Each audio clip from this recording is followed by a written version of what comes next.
Welcome to Meadowbrook Memories Podcast. I am Jelly, otherwise known as Glacier Prince, and my co-host is Hitchcock, otherwise known as Alfred Henry. Our mission on this podcast series is to explore the stories behind the magic that was created at Meadowbrook. When over a span of 4 years, between 1982 and 1986, we saw the transformation of a small coeducational school with less than 1,200 students, 800 boys, 800 girls and 400 boys into a successful sports and scholastic champion, winning 7 major trophies, 3 Sunlight Cup, 2 Topping Cup, 1 Walker Cup, and 1 Nutriment Shield. And to crown these achievements, Meadowbrook also produced 2 Rhodes Scholars, Cavell Creighton in 1987 and Andrea Wright in 1989, both graduates of Meadowbrook in 1983. In this podcast series, we'll be speaking to persons, both males and female, who were actively involved in this incredible journey, along with friends and staff at Meadowbrook, which inspired the environment which created this golden era. We hope you enjoy our discussion. Please give us as much support and encouragement as you can on whatever social media platform you are listening. Welcome and thanks for joining us. Alright, ready. So remember to like, share and subscribe these Meadowbrook Memories podcasts so neither you nor your friends will miss another Meadowbrook conversation. Thanks. Go. Today is Saturday, February 18, 2023. And welcome back to another conversation about Meadowbrook Memories. Me as usual, Jelly, our Prince, our Glacier, our Lance. And by now know that any one of those names will do. Join me as co-host today, and yes, I'm more than one co-host, because we have 2 big time guests today, so we need more co-hosts as we can get for draw them tongue for all of the Meadowbrook Memories. Our first co-host don't really need no introduction now, because I call him Meadowbrook Magician Skipper, because he pulled victory out of the jaws of defeat in that famous 1984 Sunlight Cup final versus Calabar. And his Meadowbrook team was cheated from winning the Sparling Cup by questionable umpiring decision against an all-powerful sets team that included 9 players who played for Jamaica youth team. So we can say Meadowbrook under Garfield Marston leadership almost beat Jamaica youth team, but not for bad call by the umpire. So welcome back, Marston, and you can go listen to Marston Meadowbrook Memories on episode number 2. Our next co-host has been on this podcast before, on episode 19, and you can go listen to his Meadowbrook Memories and subscribe while you listen. And Chris Ferguson like to underrate himself, but if he take the cricket more seriously, he would have more for show for it, because I know for what fuck he's a much better athlete than me, because I know him could have run left me and I'm sleep. So welcome back, Chris Ferguson, to this conversation. Thank you, sir. Our next co-host, Margaret Livermore, don't need no introduction at all. She has been on these podcasts on a number of occasions, and she's mainly responsible for most of the female who come and join the Meadowbrook Memories conversation. And we are eternally grateful that she is here for helping me out with that. And you can go back and listen to her Meadowbrook Memories on episode number 22. The first of our guests today started in Meadowbrook in 1978 and left in 1983. And when I saw this man picture, I said, yeah. All I could have said is this man realized the value in providing him to Meadowbrook, because I remember him walking around with the best attitude and personality at Meadowbrook, because he always looked like him in a good mood. So whenever you see him at Meadowbrook campus, your mood got changed for the better one to see this guest here. Our next guest was a member of that first championship winning Sunlight team in 1982. He played under 14 and Colts. And when this guest was around on the training round in the Sunlight season, all I can say, the vibes always nice when the guests are around. That's all I can say about this man, yeah. But without further ado, we can welcome them. Meadowbrook, the man them there to tell them story. So Meadowbrook members, welcome back. Welcome Michael, TC Hall, and Peter McPherson to the conversation. So introduce yourself first, TC, and then you go Mackie. TC. How am there? Nah, I'm just sleeping.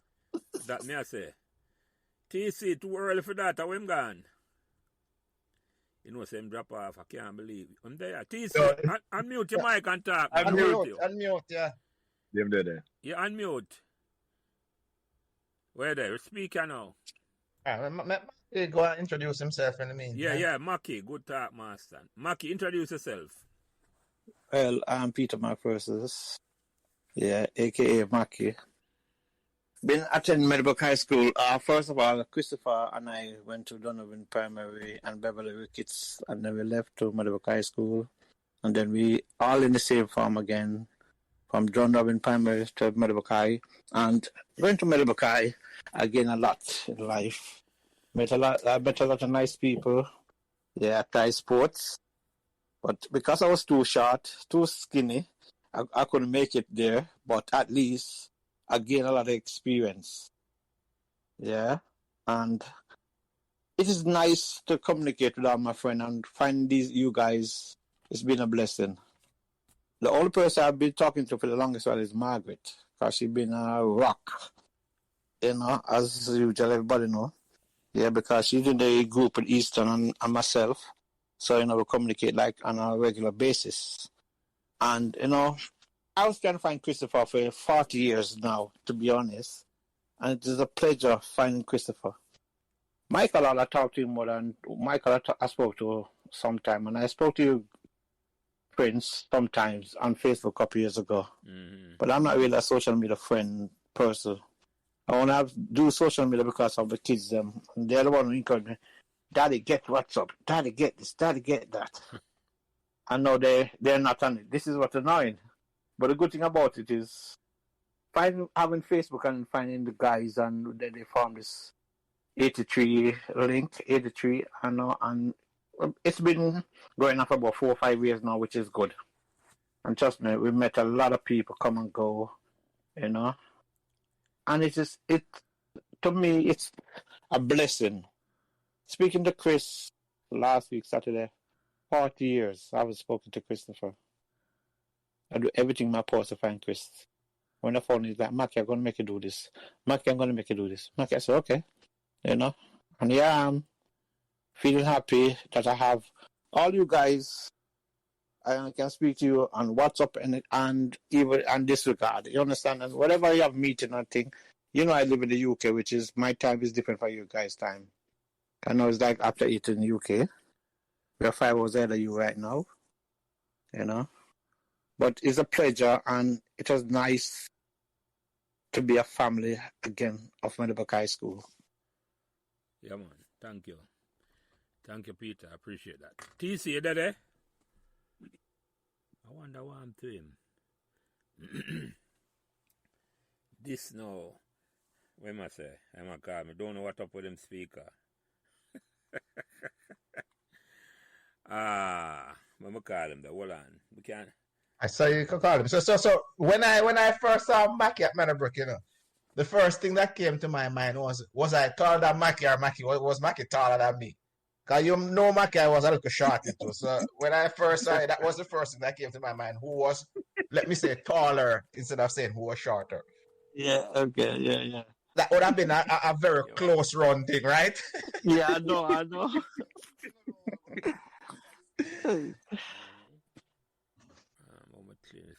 Move to audience. Master, you the tall and Mackie, man. I was. We don't know if I get more. But I don't know. That was a close run thing.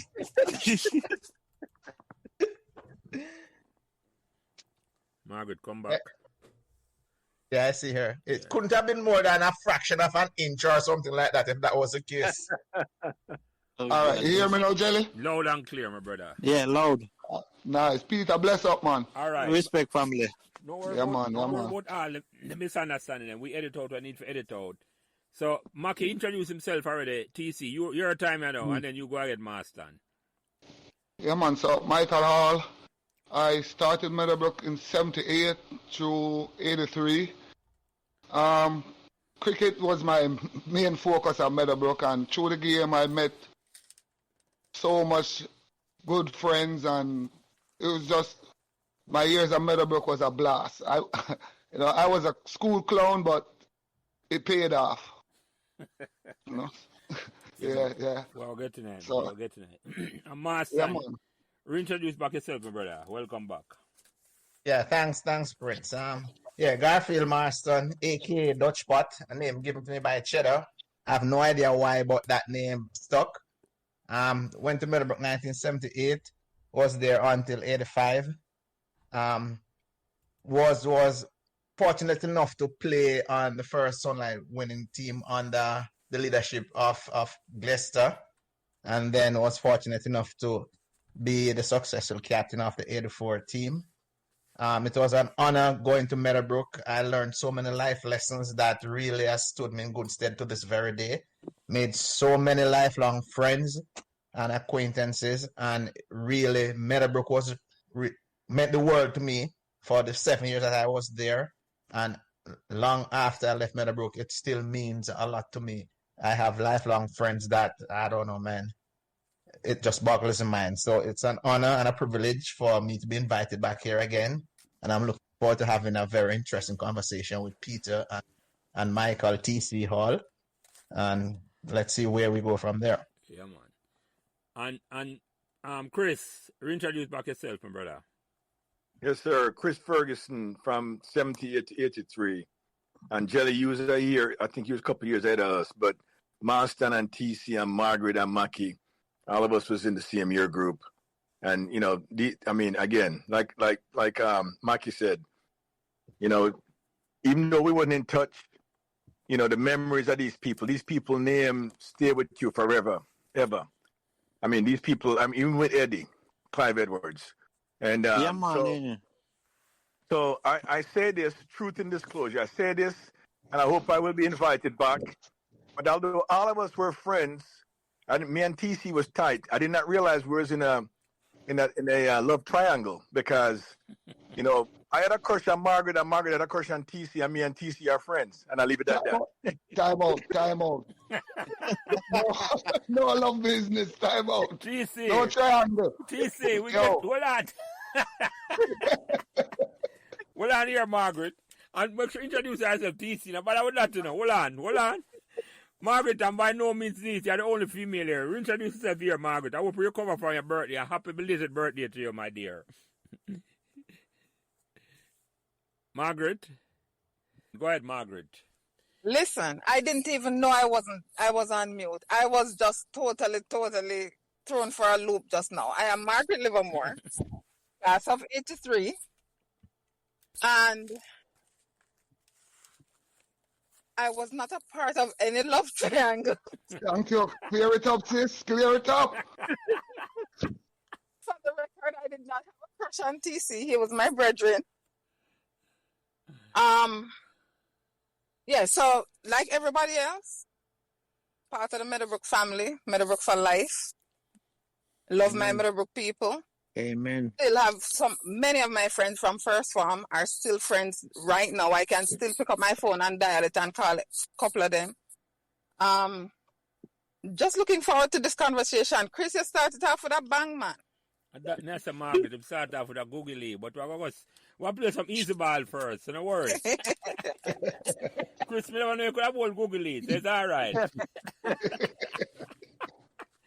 And by now, all right, I'm going to start with you first, TC. The first question I ask everybody come on them conversation now. Did you choose Meadowbrook or Meadowbrook choose you? Well, Meadowbrook chose me. Yeah?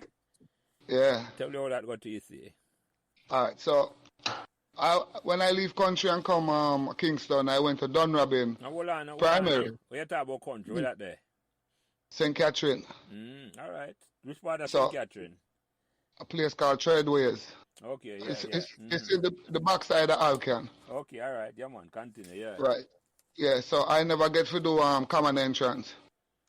So I went to Dunrabin, finished up grade 6, and got into Mar Valley all age, because I used to live at Patrick City at the time. Mm-hmm. And then in the Mar Valley all age, one of the teachers see me, and we used to play a look of rubber ball cricket, and she realized I could have played. Mm-hmm. So she talked to my mother, and my mother bring me to Mr. Top at the time, and that's how I got into Meadowbrook. So I said Meadowbrook chose me because I never had a choice. Okay. Or is a connection, is a link you get, and I Meadowbrook think actually exactly, chose you. Yeah. That's what I mean. exactly. Kind of got the all it. So you come to Meadowbrook in a first farm or a second farm, TC? Second farm. Okay, I got you. I never even know Mm. that. Yeah. Many times. Yeah, do I? Many things. Maybe, Yeah, go ahead. maybe nobody else know that read up on this link right now. No, I don't know that either. Yeah. Well, that's the purpose of them conversation. That's why we love have them. But something I go reveal. So anyway, yeah. Thank you for that, TC. So yeah, so I'll come back to you. So Peter, did you choose Meadowbrook or Meadowbrook choose you? Meadowbrook choose me, the same thing. When I sit my common entrance and I pass, but I pick, when I ever pick two school, I pick Calabar and Excelsior. Mm-hmm. Yeah, at that time, Calabar was like my next, a walking distance from home. Yeah, because I live crossroad from Blood Robin. Yeah, primary. So I choose Calabar and Excelsior. I don't know why I choose Excelsior, but I choose Excelsior. Anyhow, when I wake up in the morning and see the paper, my name in the paper for Meadowbrook, I was like, where the hell is Meadowbrook? So I had a friend who knows somebody who goes to Meadowbrook, and she was living in the neighborhood. So I go and see her, and she took me, and she, go there, and I said, oh God, this is Meadowbrook. The moment I come through that gate here, Mr. Tarp, I'm going to be honest with you, Mr. Tarp is one of the best principal I ever seen in my life and ever worked with. Yes, Spanner come after, but Mr. Tarp, when he see us on the corridor and him just look, and the dog, we have to get me, Oris, Evans, Chris, the whole of us have to just disappear. I can remember those days, trust me. But Meadowbrook choose me, and I have no regret today. Absolutely no regret. Because even like now, I said to the link 83, said, because I'm over here. Sometimes they're doing like their anniversary. If I donate, if I can donate, you understand? And thing. Yeah, so but Meadowbrook is the best. Yeah, man. And always the best for me. Definitely. All right. Definitely. So TC, let me ask you a question. Some of people just remember now. When Meadowbrook chose you didn't know Meadowbrook the any at all? Yeah, man. Because a couple people that live on the street who attended Meadowbrook, and me and them used to talk. So I know where it was. I used to come through there, just to see the place. Like when I knew I was going to get there. It was them time that we were young, and from Patrick City to Meadowbrook School, and quick little easy walk. Yeah. Not now, but back then, yeah. So who are some of the people that you know at Patrick City where they go Meadowbrook at the time, TC? So, like Carol Brown. Okay. Christopher Chin. Yeah, in past last year. The late Christopher Chin, yeah. And there was another dude, I don't even remember his name right now, but them people that make me know Meadowbrook is and Marvin Nagla. Yeah. I know, because he's from Meadowbrook too. He's from Marvin, isn't it? Yeah. Hold on, I'm actually name that Peter or I'm nickname? No. Nickname. Yeah, nickname, yeah. Okay. I'm living in America, isn't it? We still talk same, me and him. It's a good man, right? Him now. We don't want this man. No, I'm not. Jelly. I'm for me know him about that, me call him up to now. I some Bailey name. You need something Bailey. Yeah, go ahead, TC. Yeah, man. So, them people that I sort of knew of Meadowbrook, and I realized, what, it's a good place to, because it was still close to home, and as I said, we still fresh out of the country away, so, familiar territory and stuff, and just accept it. All right, so the first day you walk on the campus, TC, what impression you get the first day you walk on Meadowbrook campus? Because you have never been there before. You hear about it, but you never go up on the campus before.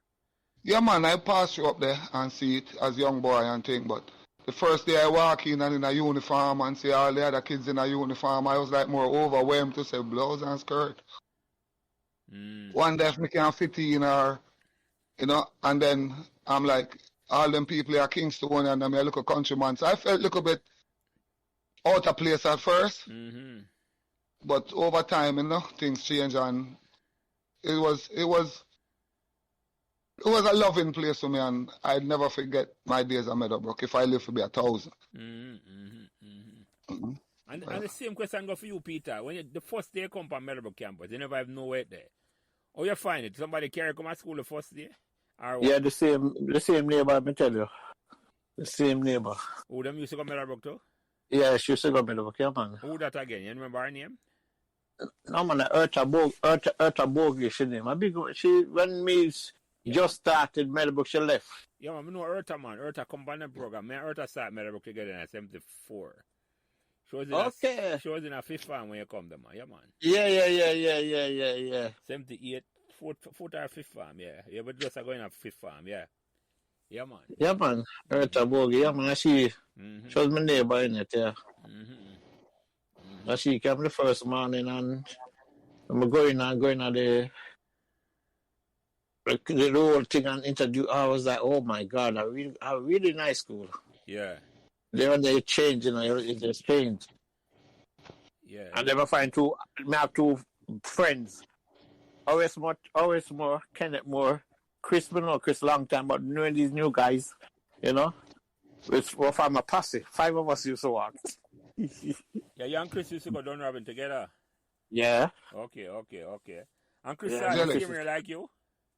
Yeah? Chris started Meadowbrook the same year like you? The story, yeah. 78, yeah. Follow me, Rose, start with the Mackie or afterwards? After Salome come Yeah, she come into grade 9 achievement. Yeah. She come after, yeah. Yeah.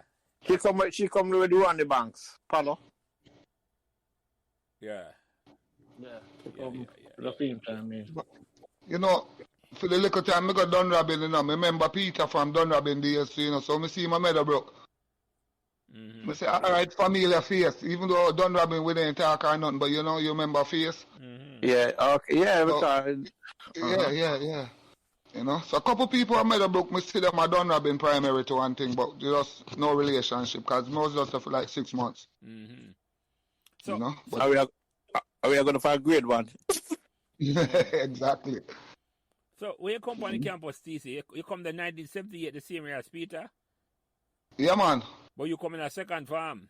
Second farm, come to Marvelly, 77. Yeah. So, all right. So, what's some of the friends you meet? You remember meeting a second farm? You come on Meadowbrook.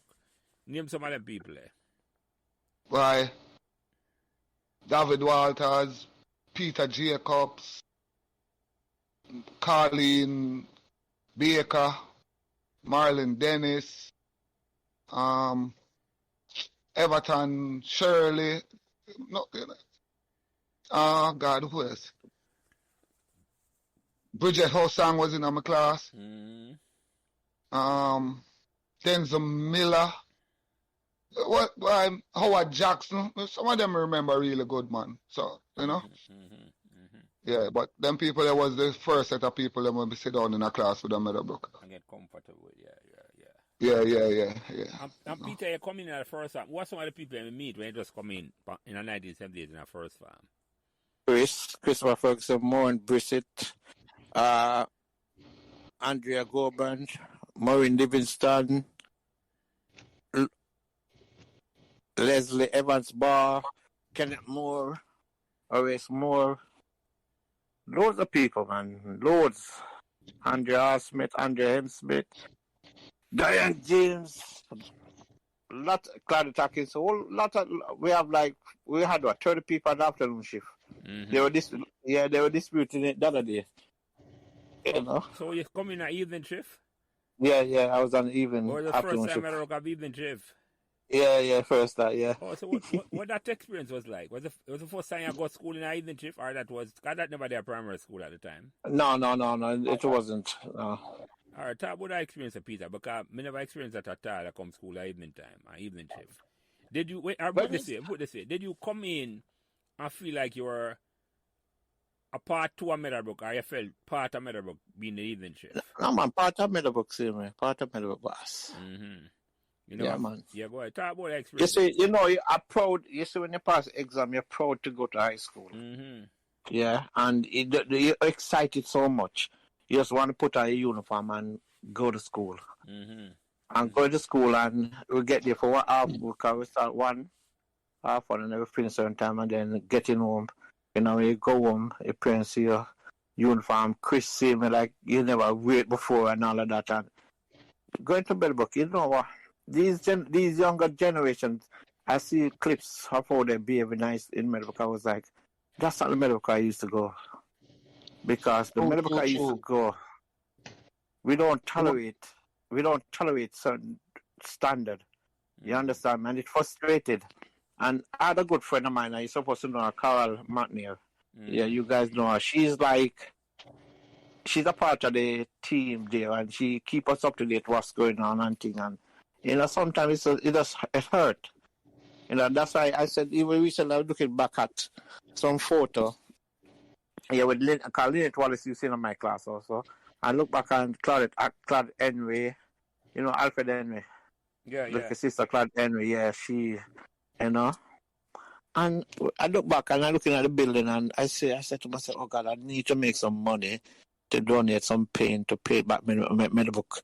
Look like the Meadowbrook when I just started to go there. You understand me? And it touched my heart. You know, and you know, one of the things I'm going to be honest with you. When I left Jamaica, yeah, in 2002, come to the UK. But I used to travel before. But when I said, my son was like, I did want my son, because he went to Dunham, and I'll go to Meadowbrook High School. I said, if you don't pass his exam, he's definitely going to Meadowbrook High School. That's a trend I did want the kids to follow. Yeah. But they migrate to the state and all of that, so, you know. So Peter. Yeah. So when you're on the second shift and you talk about going home with your uniform crisp, you must have been an exception, because I did second form on the evening shift and we used to come to school early and a pure ball or cricket before school. No, we know, but guess what? So there's no way we would go with our uniform crisp after school. No, you said the first day, boss. Oh, it's first day you're referring to. Oh, okay. Yeah, yes, sir. When I come there the first day, boss. That's what you said. Okay. Okay. Yeah, but afterwards, oh God, you wear your shorts going home, and your football boots and your bag, or you understand everything in the bag. But when you go for the first day, you know, you have to get to use, people and have friends and all of that, and okay. So you're referring to the first day. Got it. Okay. Yeah. But I mean, I come to the TC, but let me ask Peter that question here. You say never pick Meadowbrook. Meadowbrook pick you, chose you.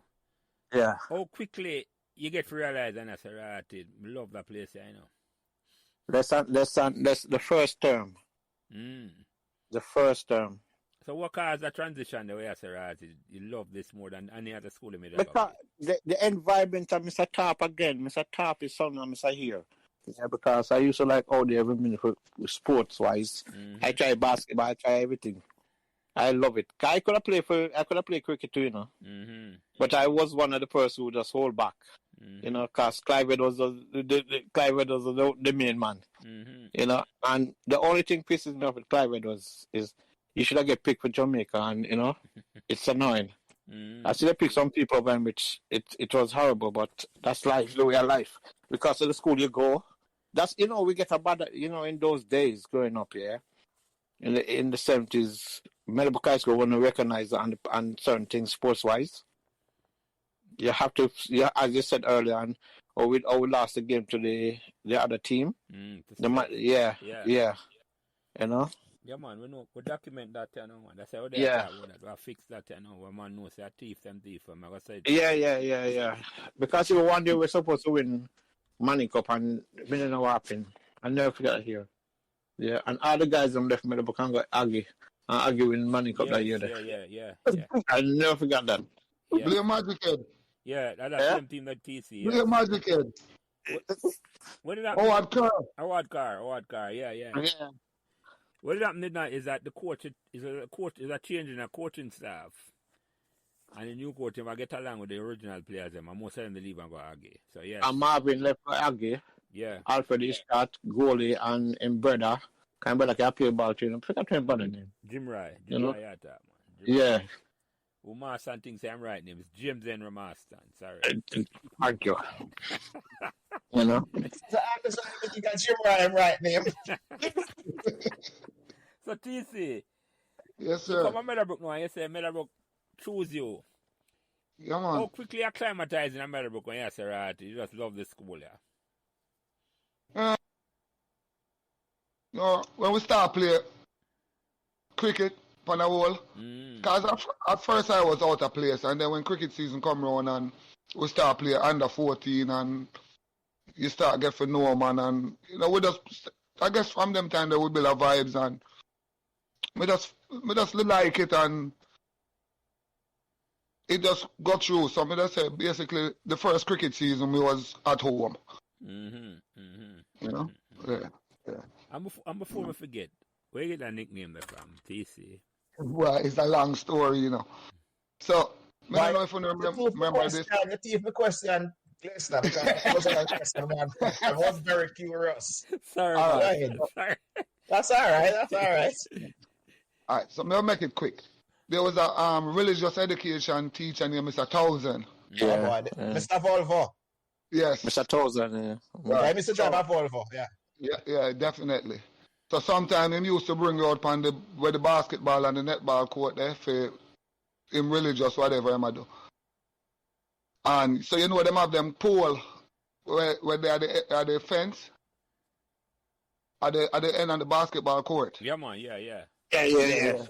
So one day I hold on it and I swing around and him come and say, "Stop it, you Tarzan monkey." That the man called me, Wow. So them boy, yeah, him bright.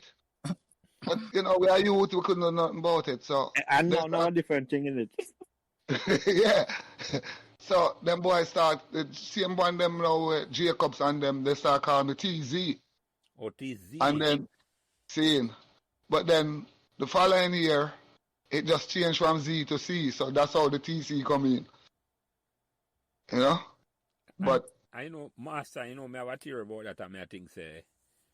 Because we used to call them TC. Whenever I say TC, it's a top cat.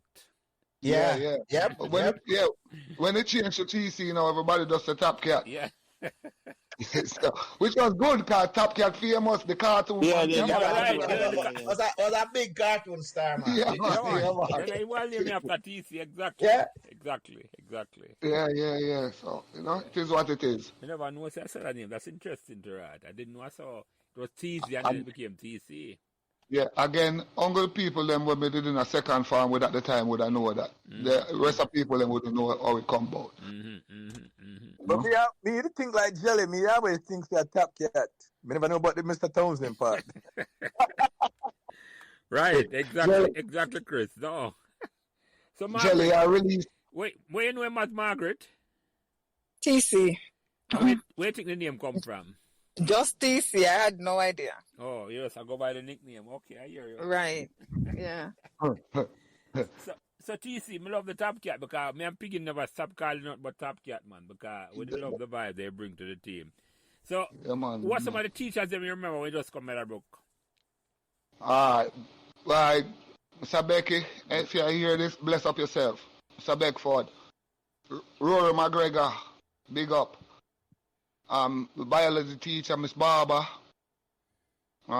Maths teacher again before Rory was Miss Griffiths. She'd have a son come to Meadowbrook too. Metal work. Why? Mr. Shepherd. Yes. The Spanish teacher. Oh my God, I don't never like Spanish, but she's cool. Yes. Wear glasses. Yes, yeah. Yeah. Jesus Christ. Can't be Mr. Townsend name, no man. No, let's start first here. How about Mr. Hossang? Yeah. Good. And Mr. Ear and Mr. Owen. Yeah. We always hear Bram talk about Mr. Ear, but me never hear about Mr. Owen, because him never did it long, but as a PE teacher them too. And Mr. Dean. Yes. Mr. Shark Dean, yeah man. And then, the great, oh my God, he was the cadet man, him passed too. Gooden. Mr. Gooden, yeah. One to Bell Nevis and Miss, what's your name? Yeah man, Bello, big up Bello, yeah. Bello, yeah man. Miss Billy. Miss Billy's, yeah. Yeah. So I remember some of them, but Jelly me I get a hole on the brain I go in, so have to stay with me. Yeah, You know? man. Yeah. Yeah, man. But as I say, Rory and Bello and Mr. Beckford, love them to death, man. So you, Maki, who are some of the teachers that you remember when you just come on campus? They call Mr. Top name. What some of the Mr. other teachers Gooden. you remember? Yeah, go ahead. Mr. Gooden. Mr. D. Mr. Here as usual. You know. And we the afternoon shift, so our teacher like would different from the morning shift. Yeah. No, I not remember some of them to be honest. I see them now, me remember them in it. You know? Yeah. But most of the family just call them name, I know most of them. You know? But Mr. Gooden was the general car. Here again with Mr. Gooden. Mr. Gooden come from local, you know. Mr. Gooden live local to me. In it. Mr. Gooden come from Cash. Mr. I live Kasha Park, in it. Oh. Cashadine. Yeah, okay. Live near where you used to live, okay. Yeah, where I live, yeah. So, you know. I got you. Them keep a close eye upon you then. I tell you, trust me. Couldn't get out on, you know. If I get out on, parents know. Yeah. So, you never have a brother and a sister come out of school, Maki? No, my brother used to go JC. My sister used to go Queens. Let me tell you, say, when me pick a Meadowbrook, everybody look at me in my house. When me reach a Meadowbrook, my brother pick for JC and Calabar and go get JC, which was much younger than me. Yeah. Because he's like Chris, him and Andrew, Ferguson are the same age group, innit? Because me and Chris are the two older than them, innit? That's Chris' brother. You know? Yeah. You know? Yeah, man. Say you call Mr. Your name. Because Mr. Your was instrumental in my life and Marston life and the cricket life and the cricket and TC life. Because cricket was over there, so right now. I can't say that because cricket we come for talk about mostly when we start this podcast until Mr. Love cricket, you know. We'll talk about that. Talk about that. They come in. Well, the first time I met Mr. Here, and come in about, you say love cricket. What stop you from going forward? You get licking ahead or what did happen? No. Like our farm used to come on top. Where they once used to be the top.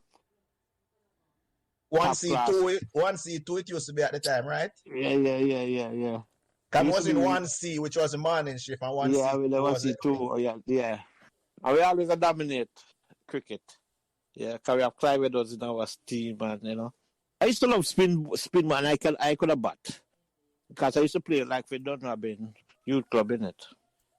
But I never continue with it because I guess my parents were so strict, telling me about education, so you know. And that was one of my goals. In first time I was like I didn't drop out of the top 10 in grade. It's when I third farm, my grade started drop to 16, 17, 18. Nobody was like, what's going on? Change. You change, innit? Fergie and Moore and them man, they cause that. yeah, especially always more. And Chris Ferguson. Kurt Campbell. No, we used to do our event. Chris can tell you. When we the partnership, we used to go enter the partnership in the second farm. Chris had the gun, man. We the Chris house every day. Every day with that Chris house. Every day. Every day. After school. Yeah, man, after school. Every day.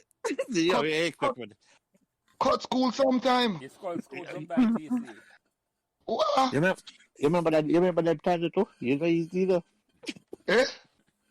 I remember a couple of days ago, you know, when I went to Chris house and I cooked me skeleton.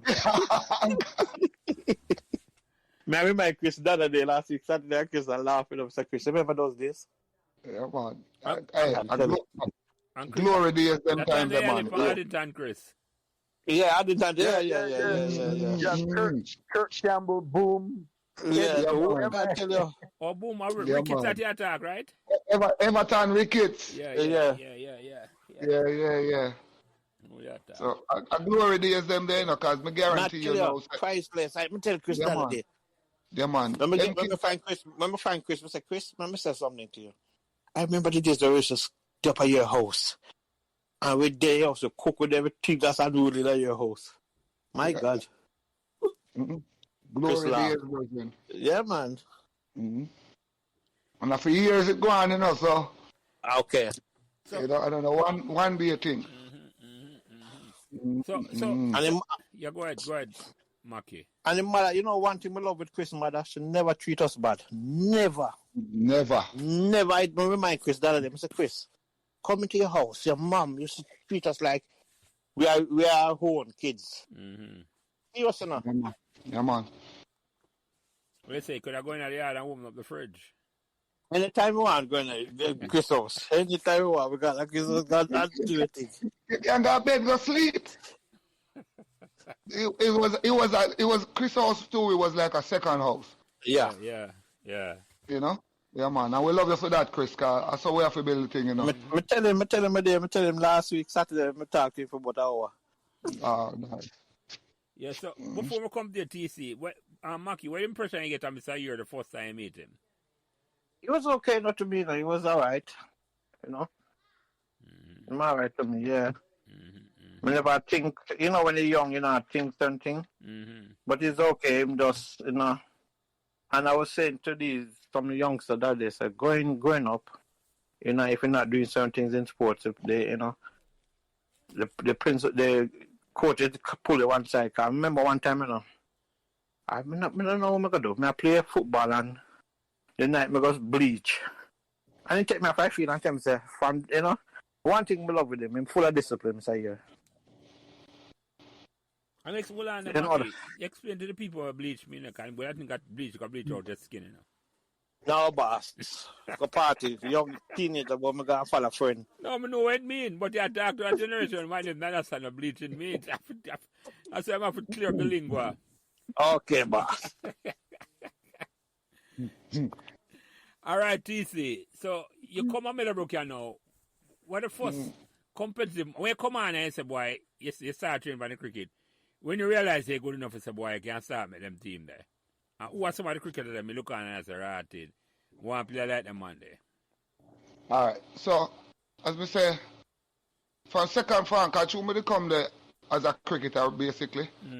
So, from second farm, we do under 14. So, from there, I play for Meadowbrook. And then, Colts. But when I look up to now was like, Kachum is a bowler, Ferdinand Bent, Kraken, Beanie. And I always look on Beanie and say, for a little man, and fast. So, me try, at them time, I still strive for just to bowl fast and, But them man, them they look up to. Me never really to pay the batsman them much attention because he's a yam licker, put it that way. But, them three youth, them they look up to as three good bowler when me say, boy, yeah, one day me be like them, Yeah. TC love cow corner. Yeah, but TC. Yam licker corner. Cow corner, we used to call it when the yam licker them lick it somewhere between mid on and mid wicket. And mid wicket, yep. The dread plant me there, But yeah, man, it's So that first team, the TC, what's some of the man we play with? Pan that first team, the under 14 team they play with? Sims, Gary Sims. I think Sam did a play upon it, Cheddar. Jesus Christ. Damn. I don't think Eddie did that yet. Oh my God. Man, I'm not sure Eddie play under 14 from first. Yeah. Eddie, Roden, Graham. I mean, I'm at the classmate too, second farm too. Oh, you go there and see me in a second farm with you? Yeah. So, yeah, man, remember the batting, I got. I don't know. Did play under 14 with that year to TC? Yeah. Yeah, I may not even remember that man that the blouse and skirt, but yeah, man, definitely. Yeah, I remember him to Marston. I remember him to, and it just as quick as they did. I remember exactly what you attack. Yeah. Yeah, man. Yeah. He never got to fifth farm at Meadowbrook. We would leave. Him leave, yeah. 'Cause I don't even think him. Yeah, I don't even think him play Third farm. Coles. That's I don't. right. Yeah, Third farm. Yeah. Leave, man. yeah, man. I believe one of the school are foreign them go. You don't know. No. I already went to Monroe, if I'm not mistaken. Yeah, you're right. Again, master. They thought that I remember that for true to you know. That's I remember them come back as they talk about the thing them. You know. Yeah. Yeah, yeah. Them go Monroe. Yeah, yeah. Curtis, the late great Curtis, That's a fun song. Noel Curtis. Yeah, man. Mm-hmm. Yeah, yeah. I want to tell you, I think I am captain at the under 14 team them time too. What year when you play? Really? Yeah, yeah, Yeah, yeah. yeah, yeah, yeah, yeah. Yeah, That is young, yeah. you know. I mean, much younger. Yeah, man. Than the farm. Yeah, I mean, man. yeah. That is true. Yeah, yeah, yeah, yeah, Like yeah. when I play under 14 and a third farm, or maybe if you're third, yeah, maybe even fourth farm. Yeah, that's true. TC. Yeah. Yeah, yeah, yeah, yeah. So the first time I meet Mr. Your TC, what impression you get? Well, I was impressed with say, boy, well, we're going to get good coaching because he's an Englishman and, you know, you look up to England as the standard for the knowledge of the game Yeah. and thing. And so, yeah, I look up to him and, like I say, well, him was stern and strict in him decisions and, you know, Mm-hmm. we have to just love him as a coach and abide by rules, but certain things him do me never really appreciate and rare, but it is what it is. One too strict for your TC. Definitely. You know, definitely, because me not take orders. You know? You want the man who the one in it. Yes. Yeah, man. Me go give you a joke, you know. So, one year we play a game up at GSE. And me live a Barbican the time, and Jed named the team and jack me and tell me go score. And me look on the Jed and me say, Bridget, me not come at training for scoring, you know, so you go score, me I go home, me just leave and go home. The Jed bring the man. But, you know, So that's how me could have put up. You get pick after that? You get game after that? Yeah, man. Me play the whole of the next year. Because that was in a 83. Okay, I got you. And God so good that him bring pink eye the same year, so the cricket not even done. Yeah, the season is short lived that year, 83, the year after. Yeah. Yeah, man. So, you know. Yeah. Yeah, have way ups and downs still, but it is what, you know, as I say. Me know the reasons and me not going to get tonight, but me know the reasons and me talk to you about it already, Jelly. Don't want me know your time, man. All right. As I said, I don't talk enough time about them conversations at VC. Some of them take conversations behind the paid wall. Yep. Yes, sir. Yeah. Yeah, man. So, let me ask you something though, and this go for both you and Mackie, right? I mean, I'm coming at this here now. It's like, when you come to the school and Meadowbrook never have no reputation in sports none at all. No. Meadowbrook is a Cinderella school, and Mackie, you can take this first. Were you surprised when Meadowbrook started well in a cricket first and then transition into the other sports after we left school? Were you surprised? Not really, no. The point is, as I said to you, Meadowbrook was more society school them time. When we start go there, Meadowbrook never upon there. It exists, but famous or nothing. Nobody know about Meadowbrook. Anybody here? We school that. You understand me? So going there and then after you guys build a platform, yeah, because I can remember a couple of years in my time there. I think the basketball team reached far also. Yeah, man, the basketball team win Division 2 basketball. Yeah. 1980, I think. Yeah. Yeah, you understand me? Mm-hmm. So, from there, sports took off from Meadowbrook. You understand me? Cricket and thing and football, we always do good, but you don't know the last year we always disappointed. Yeah. I think, but as I said to you guys earlier, I have absolutely no regret going to Meadowbrook High School. Mm-hmm. And if I could turn back down the time, I would start fresh. I would pick for Meadowbrook High School. Same place again, yeah. Because the people, the friends I met at Meadowbrook High School, they're still genuine people. Mm-hmm. The bunch of us from 1983, from 78 to 83. And some of the guys who I met after, even Carlton Facey, I still talk to him. Mm-hmm. You know. And they look up to me. There's that Mackie. You know, some of them reach out to me on Facebook and say, hey, how you doing? You don't remember me? I was like, not really. You know, and it's good. It's a plus. You understand me? So why you was surprised Mackie said we started so good in that sport? You see the talent or yeah, and then them? Yeah, go ahead. Yeah, but see talent because I said to you with the football team, yeah. Because if you notice, 78, we have a good football team. And then everybody disappear left way. Yeah. You get me? Yeah, and you know they progress. Because I used to play football in Castle Park regular with some famous footballer. But the thing is, I was just young and trying my best and all that, you know. But on a wide scale, I never really go for it because I said to you, my dad was more like a pain in my ass. And even that day, I reminded me, you know. I said, Dad, you know, so you might be doing certain part, certain things, and he was like, all you talking about book. You understand me? And, you know, I have no regret in a way because this education come first. But no, sports come first in this world. You get me? Peter. Yo. Look for Marston. Marston is a bookman too, you know, but he's also a sport man. Yeah, I love sweet, but the taste of my father, I play my drum. My dad, see me play cricket. I don't know with me, my parents, and them young boy, them bigger brother them at the time. And my father come and me have to left for I left and head home. Think my father play with us. Yeah, I hear you, sir. The man don't want to do no sports at all. Just want to assist you. No. What? Assist. So I just want to assist a girl. Yeah. See, that's coming like an ancient word, but that's... Yeah. I tell you. PC. Donkey, you hear somebody say that. Yeah, go ahead, Chris.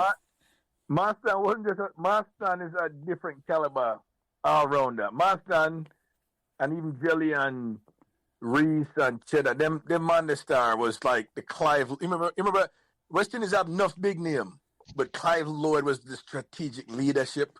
That's what Marston was for Meadowbrook Dread, 84 and beyond. I'm telling you, man. So them man, but it was, well, like you said, balance. Academic and sport. Yeah, man. Exactly. Them man you look up to Dread. Definitely.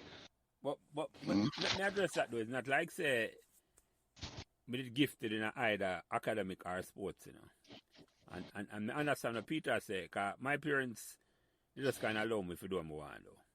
I never get pressure if I go to school or if I go to an exam or nothing. The first time I take O-level, a 2 O-level I get, I repeat 5th form. Enough fun and all that. And the Sunlight team, no fun, no problem with that. I never met the Sunlight team permanently till me repeat 5th form TC. You see me, I said remember when you play? Yeah. Remember when you play? Yeah. Yeah, but the point I make it is like, you see the finish result, but I go through same. I was an average student with the book and with the cricket bat, but I just perseverance and go through. And you get better and better. And when I say me kind of slack up in there if I take the O-level. And for pass exam is just a strategy, you know. Because after me fail, I take up 2 out of 6 or 7 subject my pass. And afterwards, my man said, but Jelly, shall I go practice the pass paper them? Because you pass exam, you know. There's a certain strategy for pass exam, not about studying or nothing. You just know what come on the test. You practice them questions there. I want to know for that, I know for pass the exam. So, I understand what you say, Peter, but you don't pick your parents. You don't pick your parents. Sorry? You don't pick your parents.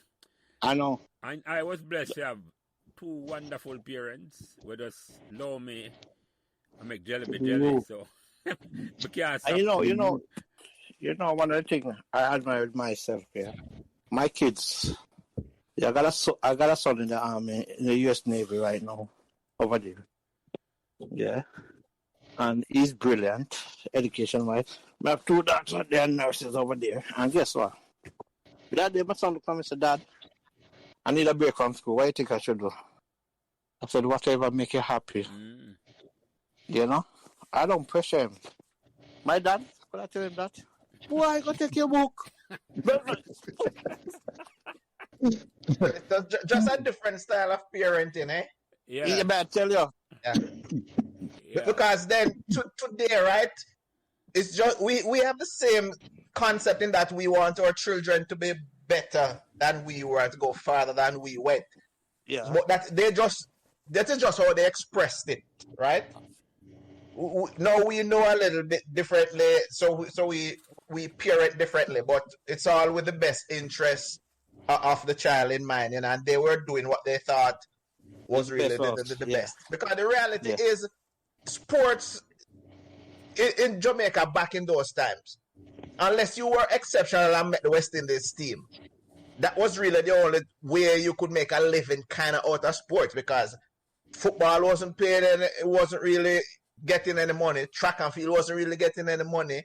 So your parents was probably thinking at the time, you know what? Education is really the only way out. Yeah. Especially if you came from a lower middle class and your parents never had money, and that's the reality of what it was, you know? True. Yeah, definitely. That is so true, Master. That's why Jelly. Yeah, go ahead, Chris. Didn't you go sixth form? I can remember you were in a white shirt. Yeah, man, you I went to sixth form. Yeah, man, when we captain the team, Okay. I was in sixth form, man. But me, I said, I repeat sixth form before me get enough subject for go. The point I make is, Chris, is some of us start slow. And then we pick up. Yes. The important thing though is how you finish, eh? That's how you start. Awesome. Exactly. Even though me and people never race a finish, it's how you finish. Some race a finish at all, but yeah. So TC, let me ask you this question. Were you surprised, first of all, you make the team in 1982? You were a youngster, you play Colts same way, or you never play Colts? We never play Colts that time. Too old at the 82 for play Colts. But you were one of the younger members. Were you surprised you made the team? No, not really, because I know I had the talent, and as I said, the dread stern and fear, but him I go pick you upon your ability, and him said he did it too, so I know I'd make it. Based on performance. And were you surprised you went on to win that first year, the first time I win? Well, at the beginning of the season, shake a little bit, but as the season progressed, you realize that, you know what, we have a strong team, and the possibilities are there, and so I wasn't surprised. We just do what we have to do, and give God thanks we come out on top and create history. You'll talk about that then. How that make you feel when you were a part of that team that will win something for Meadowbrook for the first time? Like a king. You're up on top of the world, because history can't change. So there's only one first, TC. Only one first. Not one first. So no matter if them another 1,000 years, always I go back and them I go call the name them Glacier Prince, Captain, Garfield, whatever, whoever we was. So it's history, and it will never change. It's in the books, and you can't erase it. So I love it. Yeah, go ahead, TC. Finish up. Sorry. Yeah, man, because I remember like after we win the first championship, and come back to school, and them time there Miss McLennan are the principal. Spanner. Yeah, Spanner, love her to death. I tell you. Yeah, man. And she bring up the whole team on the stage in the auditorium, and even that little thing there is sentimental, because it shows, and all the kids who come to school follow the cricket and know the cricket and know nothing. But when she present the team in front of the whole school, you get looked up to, because you put Meadowbrook on the map. I will say you turn the girl them sugar after that's cool. No answer. Only Margaret can answer that. Margaret can't answer that, because Margaret doesn't say the same thing. Chris, I want you to leave me out of you and TC something, you know? When I love triangle business. Leave Margaret out of that triangle.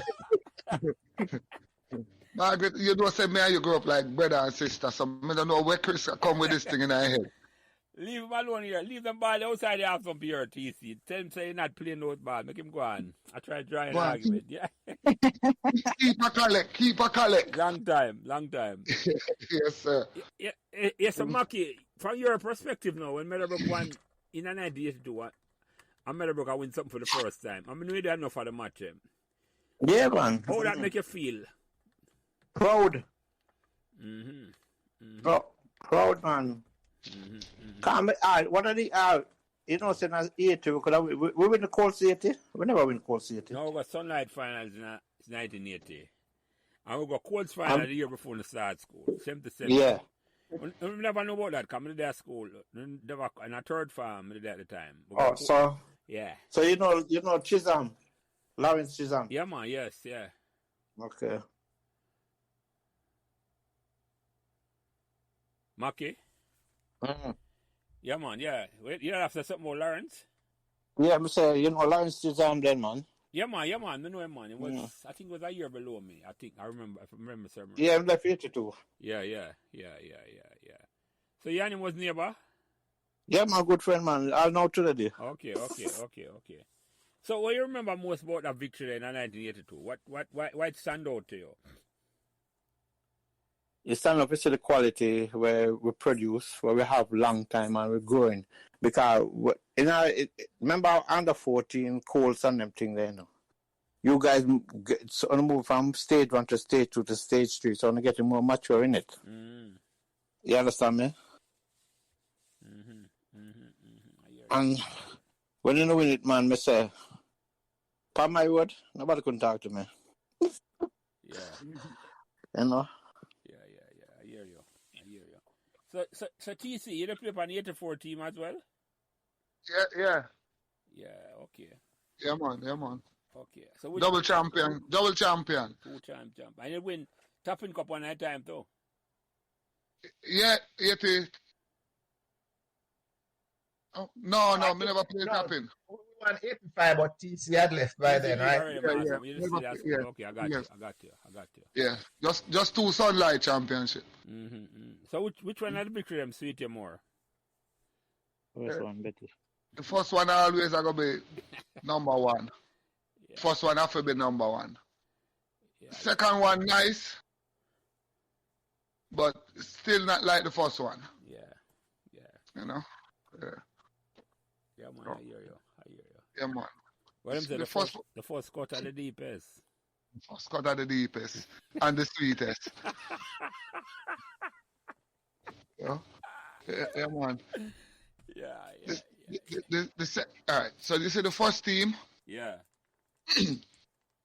We had some really good players on the team there, like Piggy and Goosey, Clive, yourself, Curtis, Chris. Not Chris Ferguson, Labour right. Cheddar. Marston. We had a good team. Very talented at the time. The second team, it wasn't no big name players as such, but we had team unity. Everybody on the team there was like brother. The whole of it. Yeah. But the whole of it was like brother. So we developed a band and we started to know each other, how each other do things, and so it wasn't a skill that carried through. It was a brotherhood that we really win the one upon.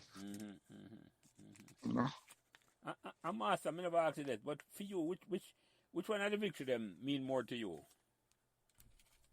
That's a tough one.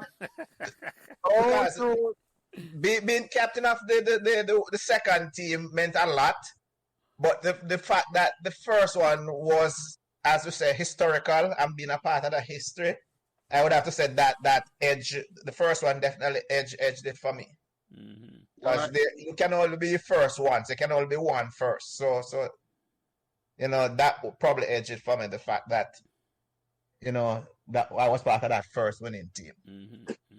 But if you don't mind me asking you, because that's an interesting show. It shows why you emerged and became the leader of the second one, because it's selfless. It wasn't about your personal accomplishment. It was the initial team accomplishment. But from that first win, you became the new leader And so it's interesting to hear your perspective on that.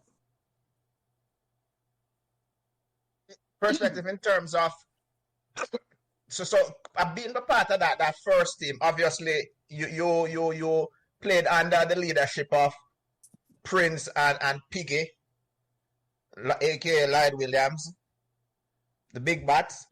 So you saw how they did things from technical aspect on the field, but you also saw how they did things as leaders off the field, how they rallied the team. So and that was one of the genius of Mr. Here, you know. He always brought the youngsters in and blended them in with the senior players.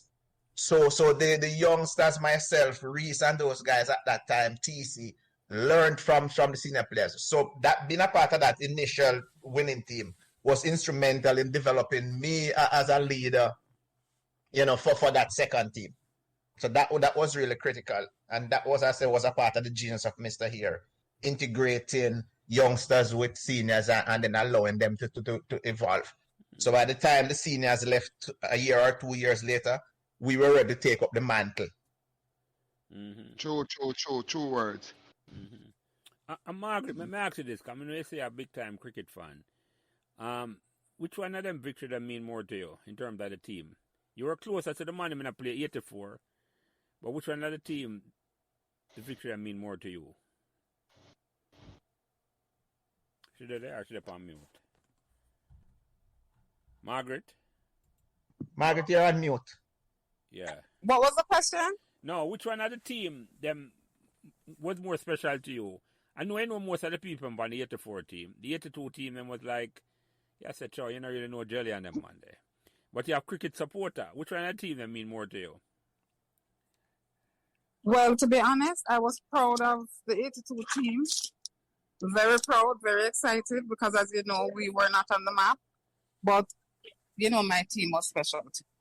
That's what I'm asking. Yeah. You know, most of them, we have most of them in a class together and all of them. They must feel good. Exactly. Yeah. And Peter, the same question for you, you know, it's like you looking on from a spectator point of view and you come all of the match. 82, boss. 82, man. 82, okay. Yeah, man. That's a proud of us, you know, boss. That when we won, you know, it was a headline all over Jamaica, innit? And then me and Jimmy Adams, yeah, a good friend of mine, Jimmy Adams, at the time, I'm saying, Jimmy, see it? But better only, you know, because I'm got JC with my brother, and you understand me? So it's like a competition. We used to compete, you know? So when Meadowbrook come out victorious of all of them school, everybody, you know, used to like, you know, shock. You see, we beat up the rich kids and the rich and the hype boy, them, you understand, the Calabar, the brand name school. Yeah, you see me? So that year was the best year. Trust me. Really? Yeah. I can still remember the headlines in the paper the day after. Yeah. And it read, "They created history with a picture." History, yeah. That's exactly the headline in the paper. 40 odd years later, I remember it like yesterday. Yeah, man. I remember Piggy looked on the headline and said, boy, Jelly, we're a history maker. I remember it, man. Yeah, man. I remember that. Yeah. Yeah. So, let me ask you some different kind of question, and you first, TC. Any fun memories you have of Meadowbrook on the training ground, school trip, field trip, or in the classroom? Many. Talk about some of the fun memories then. All right. Most of my memories are going to be on the cricket ground, you know. My fun memories. You know, can remember, like, 1 year we are trained. Farkison. You remember Donald Farkison? Molo. And why? Molo run him out and run up and leg a bumper. And he lick Molo in and forehead. And to me, back then, a fun. Now a serious thing. But we talk to somebody and then say, Molo still have the bump. Are you giving the bump? Yeah, man. Yeah, man. Man talk about somebody licking him and me never know say you. Yeah, man. It hurt me now, but back then we just laugh, cause you know. But for see them thing they know, and I remember 1 year upon the 84 team to when just before the finals, we are train down at the bottom field and it wet. Mm-hmm. And me I run up and me I fire some bumper cause you know the wicket wet and the ball a fly off. Yeah. And everybody, all of them boy are cuss and oh my you lick me and this and that and that. And when we got the final, somebody come up wet too. Mm. And that's why we never make 100 and brush because 100 to make. exactly. So it's like me I look on it and say, right, if them boy did that stand up in the training and adapt for the wet wicket, then we'd do. I mean, we still win, which was great, but you know. So yeah, man, remember them thing. That remember a trip. Where we go? States. When the bus broke down, TC. Yeah, yeah, man. Yeah. And we sleep at road the night. The gas station at Williamsfield. Williamsfield. Never forget Williamsfield, yep. Yeah, man. Yeah, man. Remember that. And Mr. Cheddar, God bless him, and rest in peace, because Mr. Cheddar could have leave and him stay there with me. Yeah, all night to make sure that was his. Yeah, man. Yeah, man. That man, though, he was like a father to the cricket team, too, man. Yep. You know? Yeah, man. So remember them things, man. Yeah, that night the cold run was a bed, TC. Cold ground, yeah.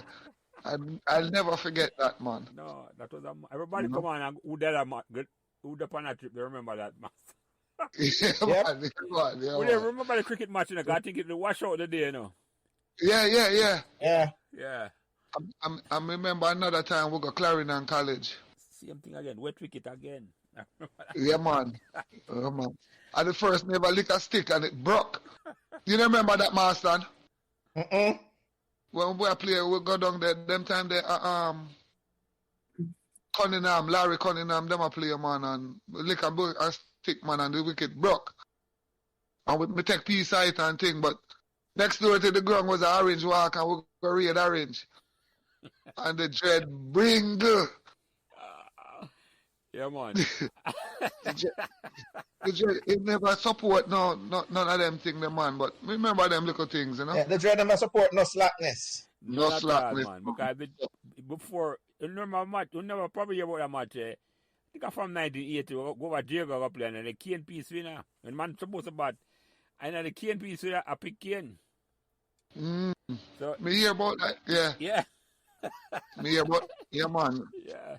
That's a no. Yeah. You know? You know, me remember a thing too where, like the Colts days, when we got cricket, a 2 carry the whole team. Yeah. The dread bug have all 7 man a night. Mm-hmm. And Mr. Cheddar carry the rest. Mm-hmm. You know, so when the man then say the dread carry, the bug pull up, then say, oh, the whole Meadowbrook team reach. Mm-hmm. You know, so remember them little things. Remember them things, you know. Yeah, man. And you, Maki, what any fun memories of Meadowbrook where you want to talk about? On the training ground, field trip, classroom, anything we want to talk about? There's so much to talk about. At least not really fun. It's just always more being always more. As you know, always more who is troublemaker and always I get to do all of it trouble as usual. Classroom. You know, but like as himself, cricket. I remember one time I was playing like farm cricket class match and I was at bottom field trying to catch a ball and the ball drop and hit me on my nose and all I know I don't know nothing more for the rest of the day. I was knocked out total. Everybody laughed off of me. It was fun. Trust me. So, you know, that was good, a good laugh, you know, and the classroom situation though, the only thing I used to love with the classroom is when I go to home economic class, when you go to home, yeah, and we just drive and come back, we go make use of them whatever them bake or do, you know, and it used to be fun with Claudette, Henry Kadakis, Beverly Clark, and those guys. They used to, even Murray Livingston, the whole entire they go home economic class. Now all is a camp of food for us. We used So, to climb up on the window and look in. yeah, long time. And time for that, those days are like, you cherish those days. You're dying for home economic class come, you're dying for sport, for like PE, for go out and have fun and all that, you know? Mm-hmm. I never left me going on a school trip, but I'm not going about school trip. Cause my parents have some character them time there. Mm-hmm. Oh, them put you on lockdown. My father made sure I have to reach up the school over 3 o'clock, I have to reach up like 3:30. My father used to be a pain in the ass boss. Trust me. You know what?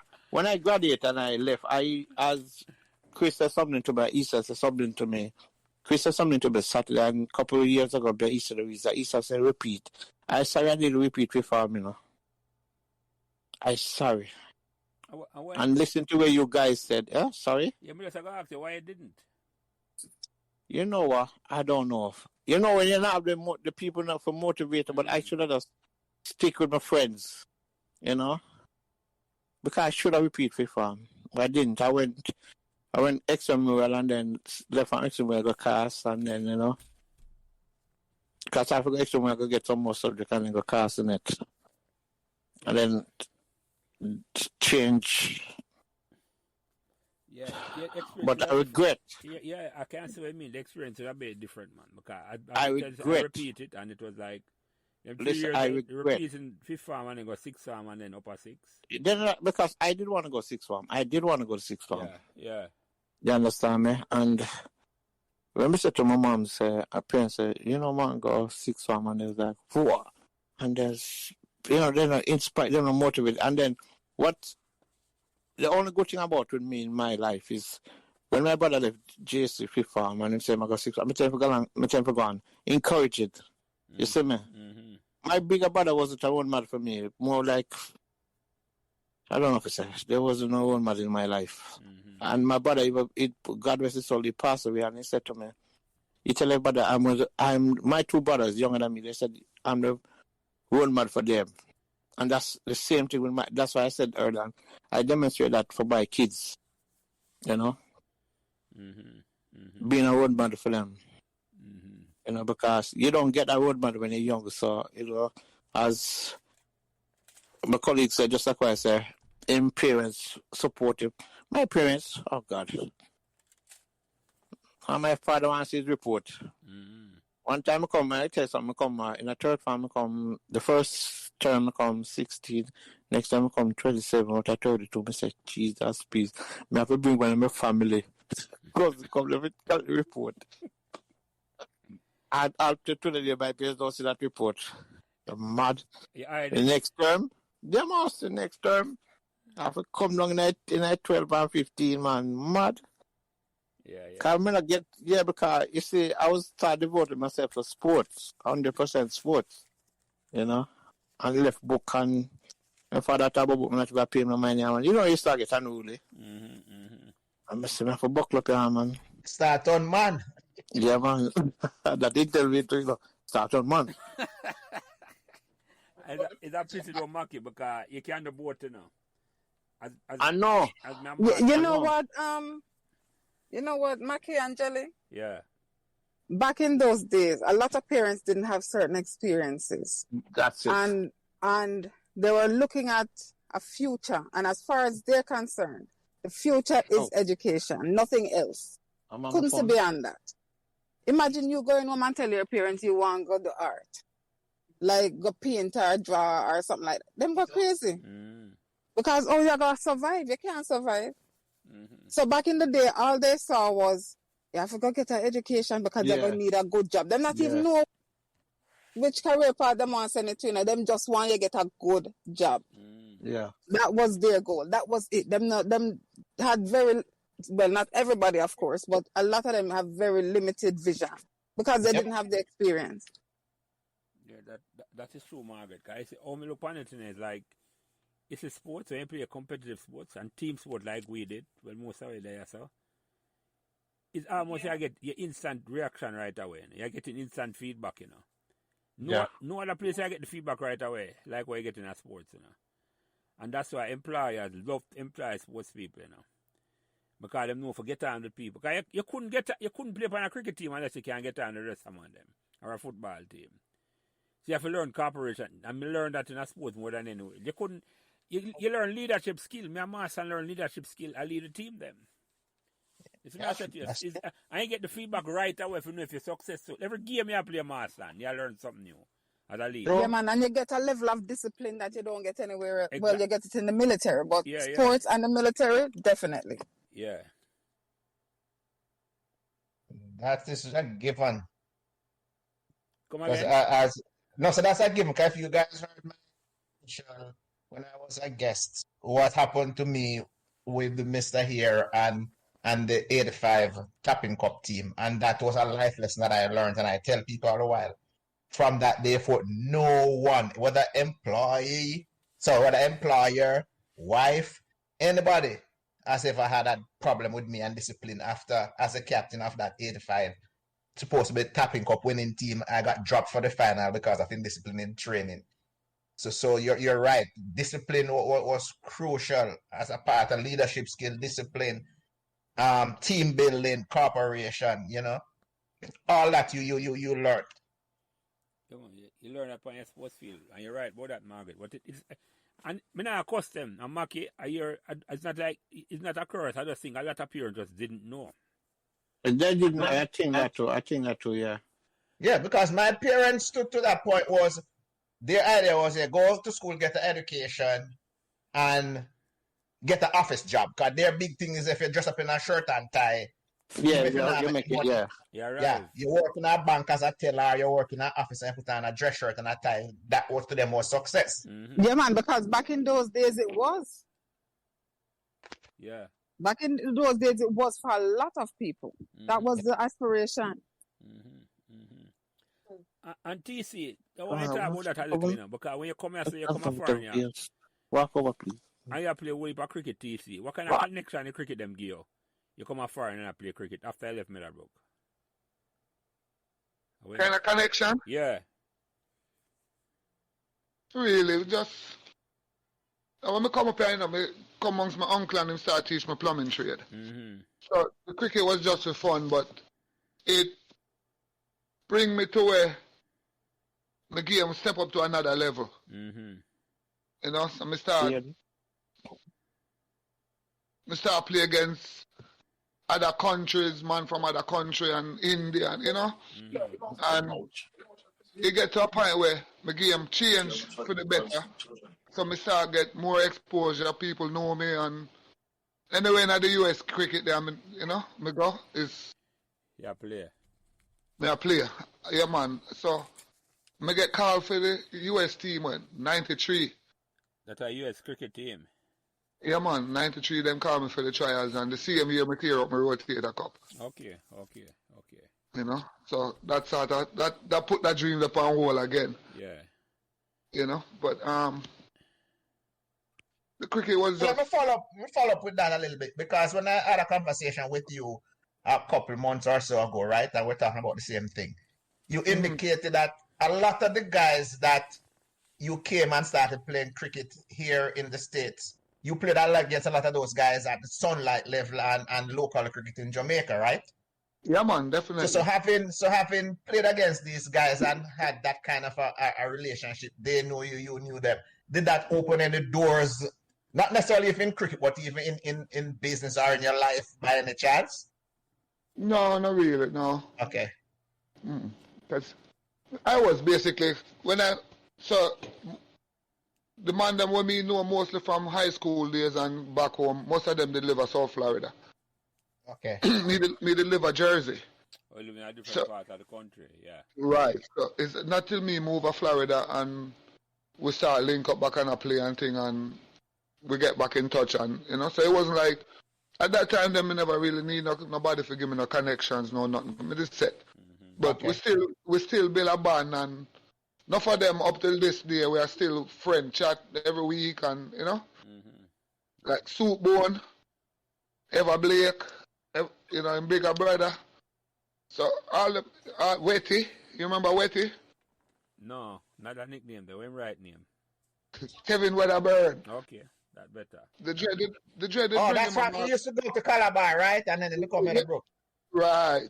So all them youth, them and them youth, they are still friend up to this day. You know? So yeah. And for you, Chris, I know you're not the military for years, but you tell me something I never have no idea. You say you play Bundesliga cricket league in Germany. I didn't know about that at all. Talk a little about that. Oh, yeah. Yeah, so 2006, 2007, in Darmstadt, Germany, there's this English guy, and then there's a couple of mostly Pakistani and Indian. And so I used to, you know, I was driving and I see them playing, so I go out there and they invite me to practice. And so they put me in the net and all that. And so I met the squad. And it was Bundesliga. I didn't realize how big it was. For me, just pick up cricket. But it was the league. And so I used to make the starting 11. And I'm going to tell you something interesting I learned about that. So all of my skills, like I said, most of it is watching you guys. Because, I mean, you know, I wasn't disciplined, so I never met, you know, the Meadowbrook. I mean, I was on the squad, I was on the team, but I never really started or anything like that. But what I learned in Darmstadt was this. Cricket is a lot of strategy. You know, you have your batsmen, and you have your bowlers, and you have your all-rounders. One of the things that they found valuable with me and that team, I used to bat high up on the order. Never make a whole lot of runs, but I used to hold my wicket. 2 or 3 man will fall, and I'm still holding the wicket. But one of the things that they used me for, Dread, was the field. I was catching 3 and 4 catches in a game, and they used it as a strategy. They would plant me upon the field, and right up on the bat, silly mid on, silly mid off, and them guys used to crack the ball off of the bat. And I never afraid of the ball. No helmet, no nothing. Straight off of the bat, straight in my hand, boom. So I learned that fielding is a part of the strategy in cricket too. Well, I don't know if you know this, Chris. That was the most important part of the dread strategy, you know. Mm-hmm. Master don't know that. I don't know if TC recognize that, but it's a one. Right. It's a gear Sims. It's a gear Sims. I mean, we know gear good to Chris. One team, yeah. Right? Gear Sims make that team there, and the dread not drop gear none at all. Like how much runs they make. Because Gary, I got to take some rotted catching at the goal and got to shave 20 or 30 runs in the field. And I feel that would turn around the dynamic of our team more than anybody else. So I just say, and the reason I talk about this is for appearance. I listen to this and just respect the value of sports and teamwork. And we learn when you play sports. And after you leave school, like all the way I know, you must talk about it in a film conversation and play a league, football and cricket. I don't know if him still play cricket up here, so. Right? I think him say yes, he does. Right? But it just show you, say, when you learn to play a sport, you learn to get on with people in such a way. It's like you not lose a skill, man. And it's a skill where you can't learn in the classroom. The classroom, I teach you to be individual. You end up on the field, I play team sport. Yeah, team thing, yeah. Yeah, you see me, I say to you, Peter, the classroom, I teach you individual. For say, just every individual, yeah. Beat up somebody else. I'm going to tell you, if you want to go nowhere in life, a team thing I go work it. That's segregate. I say, teamwork make the dream work. Teamwork. That's why I spend so much time I talk about this. Anybody hear them conversation, we understand. Say, it's more than just cricket, as I say. It's about a frame of mind where it's a team. When you play a sports, man, and cricket more than anything else because it's such a long game. Yeah, and you have to have mental stability when you're playing cricket. Yeah, man. Cricket is, in my mind, is a good, it epitomizes that more than anything else. Because it's up on the field 6-7 hours of the morning every day at schoolboy level. You know, the training, the same thing, 3-4 hours every evening. It's not like a football match where 90 minutes and a match and you're over. The cricket is an important thing in terms of it build your mental stability, as I said, Peter. So, all our parents have come the same way. I was lucky. My parents have just left me and said, boy, make him go and do what he want to do. Yeah. We can't say the same. Right. Some were lucky if you have good parents. Let me put it that way. I didn't want to say good parent, but different kind of parent. Different, yeah, the concept. Yeah. Everybody's parents I do Good. them best, things that I'm doing them best. So I'm not knock nobody period. I'm just make sure understand that. Because them learn, them do what them learn from for them parents. As Margaret say, the value our parents think say, yeah, everybody must be in a necktie and thing. Yeah. Yeah. And I remember growing up and left Meadowbrook and start a youth club in Castle Park, and a guy in the army, he was big enough. I look at me and say, say streetwise is better than something. I look at him like I was like, oh, it's crazy. And then when that's where I get mature more, because I talking about 86, 87 when I left class. Yeah. Yeah, I left class, and the guy said to me 86, say, I know you're very educated and all that, and blah. You don't have the street why. You understand, and you come back again with Smart. the same thing. You come back again with the same thing. Communication. If I have friends like Chris and them guys the same way hanging around me at that time, you guys, if I was back in school for 84, I could, you understand me? Yeah, man. You get where I'm coming from. So there and then I just blow through school, disappear. Yeah. You understand me? Yeah, man. Yeah. And it takes Facebook to me to find back the relationship where I used to have. It shouldn't be. Because earlier when them say he was living in New Jersey, I visited New Jersey a couple years ago when my mom used to live in Patterson, 2001. Yeah.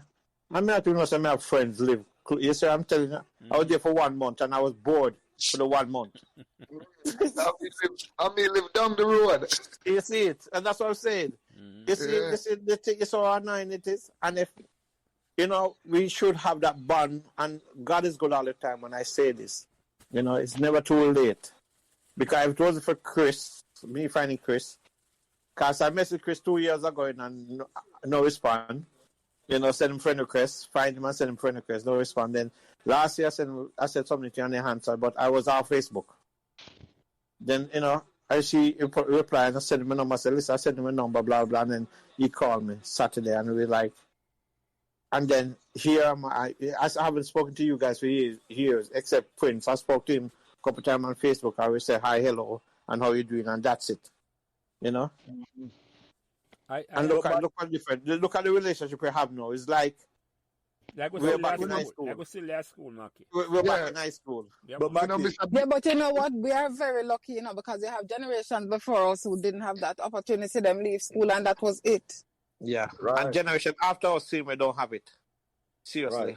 But I tell you, Mikey, I'm going to tell you, man, the cricket and the camaraderie and everything that we're talking about here really sustain us through life because, and I'm not trying to shed any light or highlight nobody, but, TC recently, can tell you, Margaret and even me, life sometimes bore you a googly dread.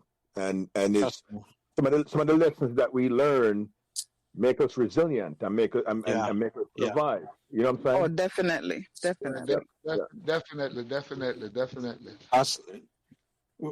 Right now, I am like, recently the doctor diagnosed me, say I have prostate cancer, and I said to the doctor, are you crazy?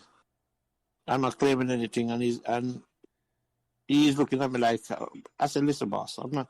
I know I got a good. I went to the hospital today, a couple of days ago, and they tell me, say, oh, I must have worried. I was like, I was worried from day one, because the God I serve is awesome, and we've been through hell growing up, so me not give up that easily.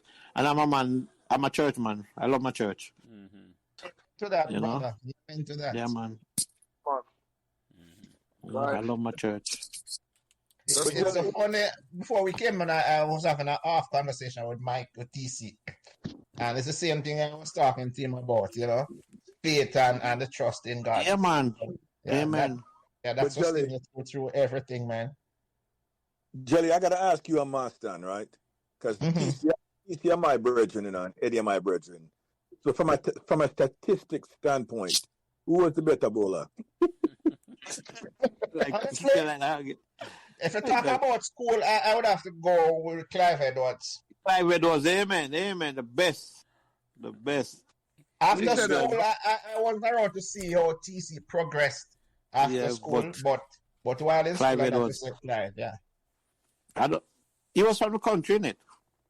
St. Mary. St. Mary. My God, man, that boy, if him run down to you, man, I tell you. That's why it pisses me off, when I see them carry man for Jamaica team and they carry me now. So annoying.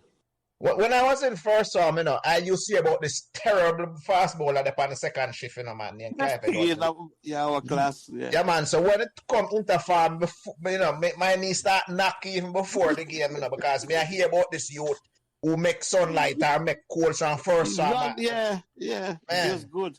Yeah, man. That boy did Good, quick. man. It was good, man. Let me answer the question, Chris. It's a fair question, yeah. I'm going to get a comparison to two West Indies fast bowler. And it's like, I'm going to ask with this the other day, Eddie was like Malcolm Marshall, You see Eddie, and him just do up. Him not big in a stature. Yeah. But you see when him leg on the ball, just like how Marshall is deadly, It's for and it's skin. Yeah, exactly. TC knows like one of them giant, the Joel Garner, them big extra man. bounce. Big bird. Yeah. Right. TC would extract a lot of bounce. Yeah, man, yeah. And him size and intimidator too, exactly. Yep. And you know what's funny? Man, like Itchy Burke and them, it's the next generation. Them learn from them too, man. They know. Yeah, man, Itchy yeah. Yeah, them learn from TC and Eddie, man. Mm-hmm. Yeah, man. Part of the process. Yep. Everybody has to learn from somebody, Yeah, man, exactly. True. Exactly. You come and learn from Kraken, Glenn Atkins. Yeah, man. Greatest fast bowler who never make West Indies team in my mind, man. They talk about that all the while, man. I'm going to show you something. Yeah. And you know why? In my book, it come from Meadowbrook. Yeah, man, of Yep. course. I see him the Mackie say. We know that. Yeah. Yeah. All right, so when we left Meadowbrook, right? Mm-hmm. The Dread get most of the guys in Melbourne. Yeah. So, me got Kingston. And me there Kingston. All the man them would have play me minor and junior. And when the captaincy changed now and it get more, well, I don't know, heighty-tighty guy, a captain the team and them thing there. More fear. Right, that's the word. So, finally make the Sunlight, the Senior Cup team. Mm-hmm. Then the same year, two boys from Calabar come in Bailey and Smokey. I not even remember where Smokey name. But the thing is, them come from Calabar, me come from Meadowbrook. Mm-hmm. And the man then still put them for open bowl ahead of me. Mm-hmm. And it's like, so Bailey was a flinger. Yep. Right. Man, the first over, The first over, the umpire not stop calling. For flinging. Yeah. So him have to stop ball and me come on. First ball, lick off edge. And so me look pan it and say, here we go again. Me come from Meadowbrook, then come from Calabar. Yeah, I name it. Yeah. Exactly. So that's why they mess up cracking. Yeah, man, without a doubt, man. Me know that. Yeah, man. That's something I know, man. That's why in time I talk to Kraken, man, me not. Kraken I make Sunlight from first farm TC. Yes. That's how good Kraken was, man. I run. I the first, in my life, master, the first, remember say a bouncer ball in a real time in front of me. You see it on TV, come them time I never test match. I'm the Kraken board bouncer. I think a joke. You say what is? Exactly. Oh, I'm going to call him right name. Glenn Atkins. I'm going to call him right name. Because, yeah. Hold on. Mr. Glenn Atkins. Mr. Glenn Atkins, man. Mr. Glenn Atkins. Yes, sir. Yeah, man. I got, oh, God, man. I have to big him up, man. Yeah, man. Fast bowler will never make West Indies team, man. Now, I say, when I think we have to remember, that during the time Meadowbrook dominate cricket, At the start of the domination, right there. Not only that alone, TC. The point I make is at the dominant period of West Indies cricket. Oh, yeah, definitely. At the most dominant period, where for a team sport, and I said a black man dominate world sport, and Meadowbrook was top at the time, When you put it in that context, say our achievement whole it more solid than the team took, you know. The father may have said it, because we are dominated the schoolboy cricket when West Indies team was at its zenith. True. The father may have said, and I like, no, when you look on the team, I say, right, but maybe we could have met that team, then I'm asleep. We say that every day now. You see me as a As well master. True that. Yeah, man. We have to remember that, man. When I put in that context and say, when we winning at the 80s, man, West Indies team was at the best when it's, I want to say, at the best West Indies team that ever. If you look at Ghost could have walked another West Indies team, yeah. Piggy could have walked another West Indies team, yeah. Exactly. Glenn could have walked another West Indies team, yeah. Everyone. Yeah. Kirky Banks. Cheddar could have walked out this West Indies team, yeah. For real. Yeah. No, man, we'll put another context, man. Well, let me ask another. Who that has something? Let me hear if you have something to say before I ask a question. Come on, go ahead. All right, you first, TC. What the most embarrassing moment you can remember Meadowbrook? You can look back on with a smile. Most embarrassing moment at Meadowbrook. Well, I still go back to the Mr. Thousand thing where they call me a monkey. Okay. And what farm you in at the time? Second farm. Yeah, second. That to me was the most embarrassing thing, because, you know, everybody started laughing and because to them it's funny. Yeah. What I call you know? big man, them name of them time, they're a joke thing that for sure, man. Yeah, man. I can try that now. So how come you never say no to TC? How come you never on time? Yeah, answer no teacher back in the days, man. You don't get keyed in. You don't get keyed in, so you have to just take it with a smile and say, all right. You have bigger head, so, you know? Why, I don't know TC. I don't know. At least, No. Probably don't let out the year out and tired, but you wouldn't respond to him in front of him. No, you don't master. I'm not so sure now. I'm going to tell you why with me. Maybe if I'm out, maybe I have something to say back to him. Because my mouth is sharp, as you know. But when I in a first farm TC, I don't know if you ever hear this. We have a coach here, Mr. Griffiths. I don't know if you come to school, come see him. Right? And Mr. Griffiths, we're in a bottom field, PE with upon, and the man hold on for me, yes, TC. I ring it off. You know, when a man hold on for me, I ring it off. Come in there, chat off mouth as usual. And TC, I lay some Jamaican sweet language for him, say. Whoa. The man turn red, TC, and pink. Yeah, I tell you, I'm thinking, the man I go report to Mr. Top, you know. But I don't know. Because what happened now, him hold on for one of my ears up to this day. I hear good out of 1 year, right? And when I hear them hold on for, and it was just an instant reaction, you know. Okay. That clot, I tell the man the later. That's what I say. No, glad. For you, I said that, then it's bad. No, right. You know? I guess we could have hold my temperament. But when in a first farm, it was in a first farm, man. Yeah, but you're right, but Mr. Thousand, you did the right thing, because, but as I said, my mouth did chat pan spring, you know, when I just shut out my mouth if a man says something to me, even if I the teacher. Maybe I wouldn't rude to him, but me that probably make him look like an idiot. I say something to him and make him look like him a fool. But that's how I stay. And couldn't report me as I'm rude to him, you know. But I turned it around on him and I said, boy, but it look like you look like monkey more than me, or something to that effect.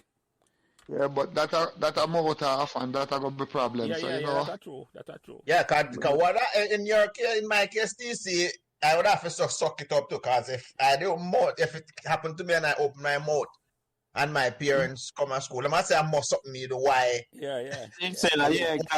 So would I just get in more troubles? Yeah. You know, so you have to know. You have to choose your battles wisely. Let's put it that way. No, man, I was lucky. I tell you the story. Say I was lucky, TC. I don't think say we did brave or nothing. It was a instant reaction. I was 6 years, and I was just lucky. So I never cared to Mr. Top, or maybe was fearful. Say, bad boy. I'm wrong. No, I'm wrong in terms that say he might have a problem if my parents have to come out of school and say you got to touch a child, he is sick. You see me, I said, I don't know, but him never cared no further at all. But yeah. Him forget between Battlefield and upper school, man. So the same question to you, Mackie. What the most embarrassing moment you can remember? I look back on Meadowbrook with that. Embarrassing. Now I don't have much. I don't have no embarrassing, to be honest, Okay. Seriously. You know, I'm not. As you know, me always going like me shy and can't talk out of my mouth. It's good. Quiet dude. Yeah. Well, Yeah, Mackie the man. cool. Mackie the Yeah, cool. man. Ever quiet. Who that? All when we hang out, every man I do them thing, Mackie does easy the same way. Thank you. I'm not just that with me, to be honest. Mm-mm. Mackie used to run with a bunch of type A, and him keep everybody calm. Just cool, man. Mackie just calm everybody down. I told man, always was the terrorist in the crew, and I have to make him know. So listen, come on, boss. You know? Or it's more. Yeah, man. You always have one man in the crew. You have to cry, calm down. I tell you, man. Yeah, man. Always get detention more than anything else, and they want to drag people down in night, isn't it? Yeah. Always have man who want that. Mackie, that is so true. All right, TC, we'll move on to some more questions. What the best learning experience you get from Meadowbrook?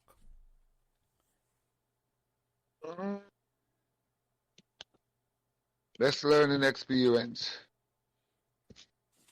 I gotta say, if you live your life and live it with love and respect, Yeah, just respect each other and treat each other like how you don't want to be treated. Normal, yeah. So who did I learn that from, TC? Who did I learn that from? What lesson you learned that from? What lesson? Who that teach you that? Or you look on and say, right, this is something you remember? Situation at Meadowbrook that kind of thought. Thank you, Master. Yeah, what situation that's a right there? Well, I can't come up with one right now, Jelly. Truthfully. No problem. Truthfully. No, man. But it's just that me get out of Meadowbrook, so you have to live with love and treat each other with respect. I don't know situations. It's just environment, I guess. I just going to Meadowbrook. Right. Meadowbrook treat you fairly. Yeah, that's the thing. Meadowbrook don't put you down, no matter where you're coming from. You get me? Because we used to have people poorer than us and people richer than us, and nobody not act like them better than nobody there. Yes, true. Yeah. Because even like Dave, because when I asked me the other day, and I forget we call Dave Robbins, so it's just live below Battlefield. Remember Dave? Yeah, man, he had been on them conversation. The film thing will come out. You know, you talk. Yeah. And he's one of the posh one, but him adjust to us, and him not show disrespect to us in a class or school or anything in it. Yeah. You get me? Yeah. So Meadowbrook is like, I'm gonna tell you, Meadowbrook is like a family school in my knowledge. In our days growing up, we're like a family. You don't have lunch money, somebody help you. Nobody nothing know say you understand me? Nobody nothing know say you don't have lunch money, and nobody know say you can't do this or you can't do that. And Meadows always support each other. That's the thing I gained in that school.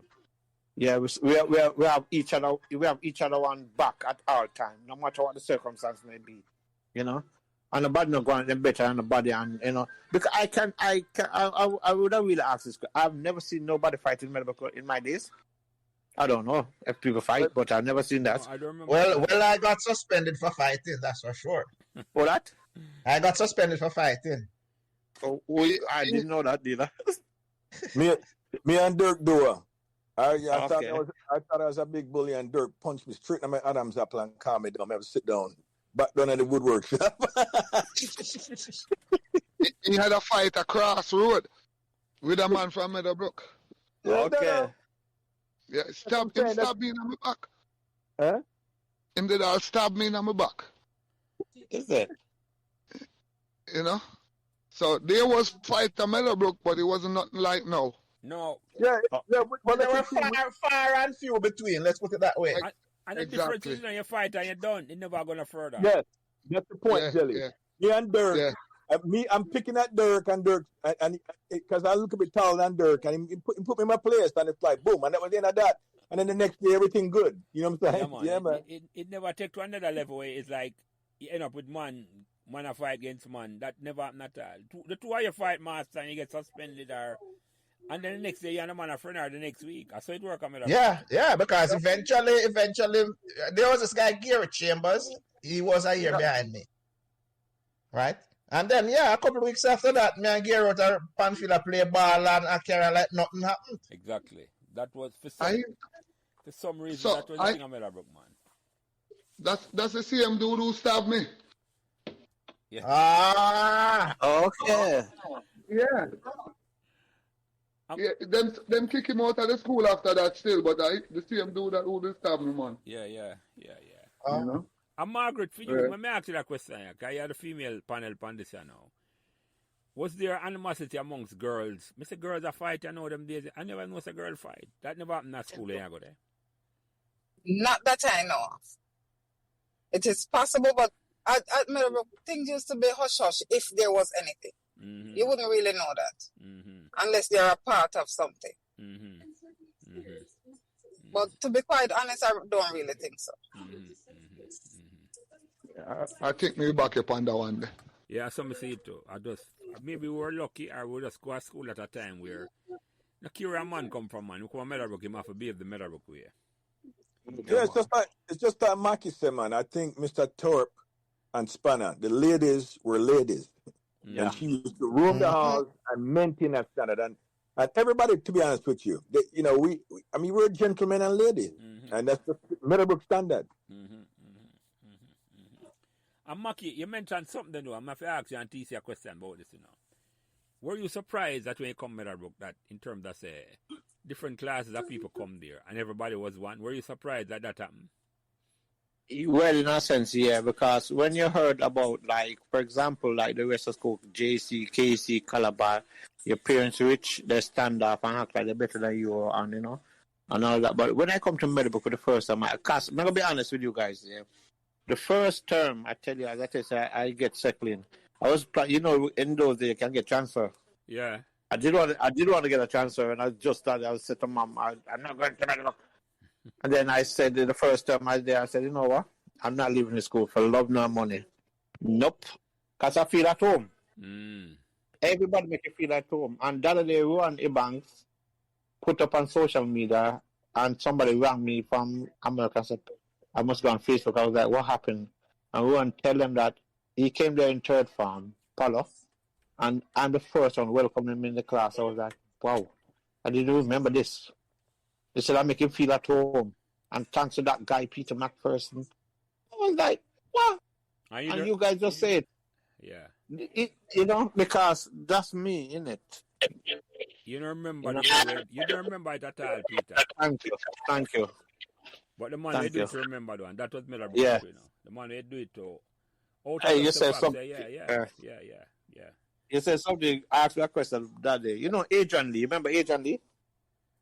No. Yeah, man. I remember him. Yeah. Adrian was a troublemaker in school, man. Adrian.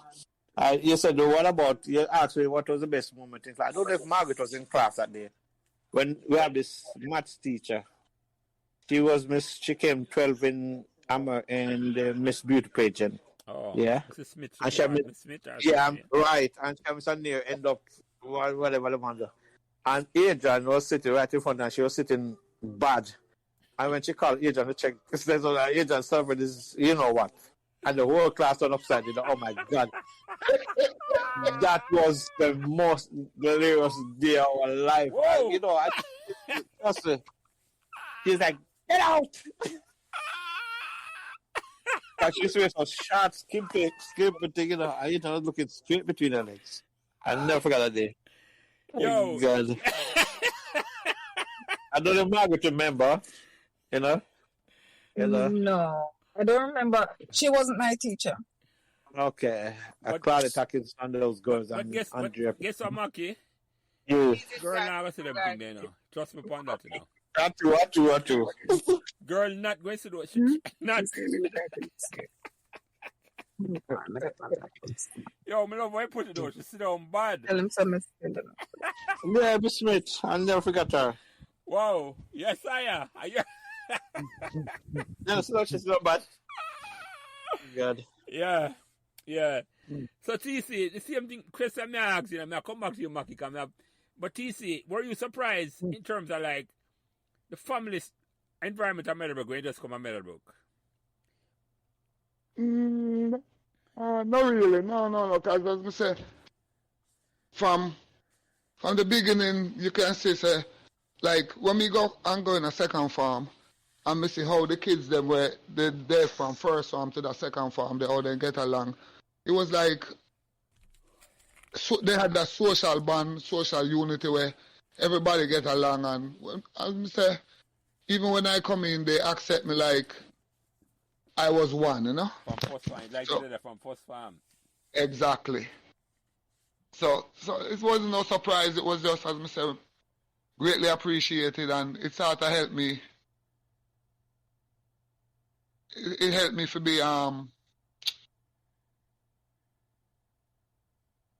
get out of the country vibes and more become like a Kingstonian man now. You know, so yeah, you know, I wasn't surprised at all. But Jelly, I gotta tell you this, like TC, you know, like me and Maki and Eddie, and when we was younger, we started from first. TC was more like a mentor to us, you know. TC was a little bit bigger than us, but we used to look up to him as a big brother type character. I mean, it was a mentor to us. So I don't know if he knows that, but I gotta tell him that.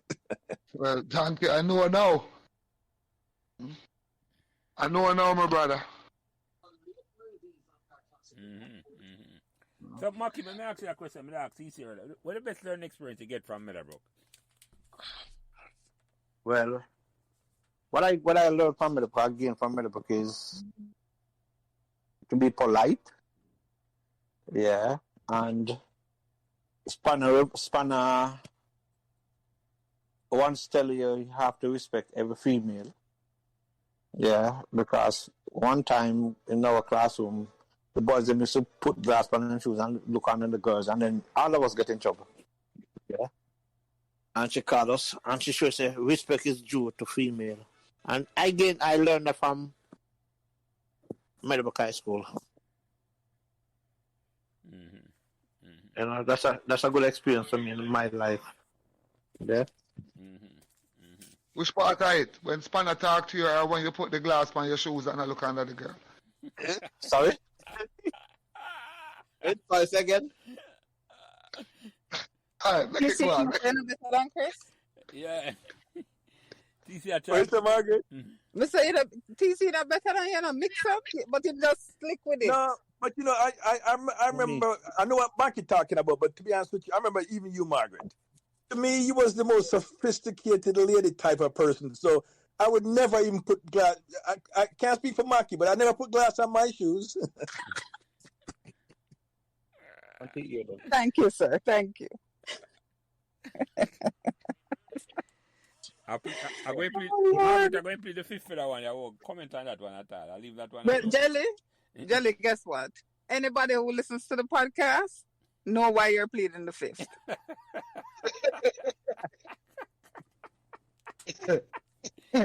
Yes. Oh, Lord. Anyway, Maki, yeah, go ahead. Maki, after the podcast, you have to tell me why you didn't teach me the glass trick, Dread. Sorry, second? It's a joke, Maki. No, I'm never here. Sorry, I was just distracted. No, I'm going to say, after the podcast, you have to tell me why you never teach me the glass on the shoes trick. That matter, we shall keep it.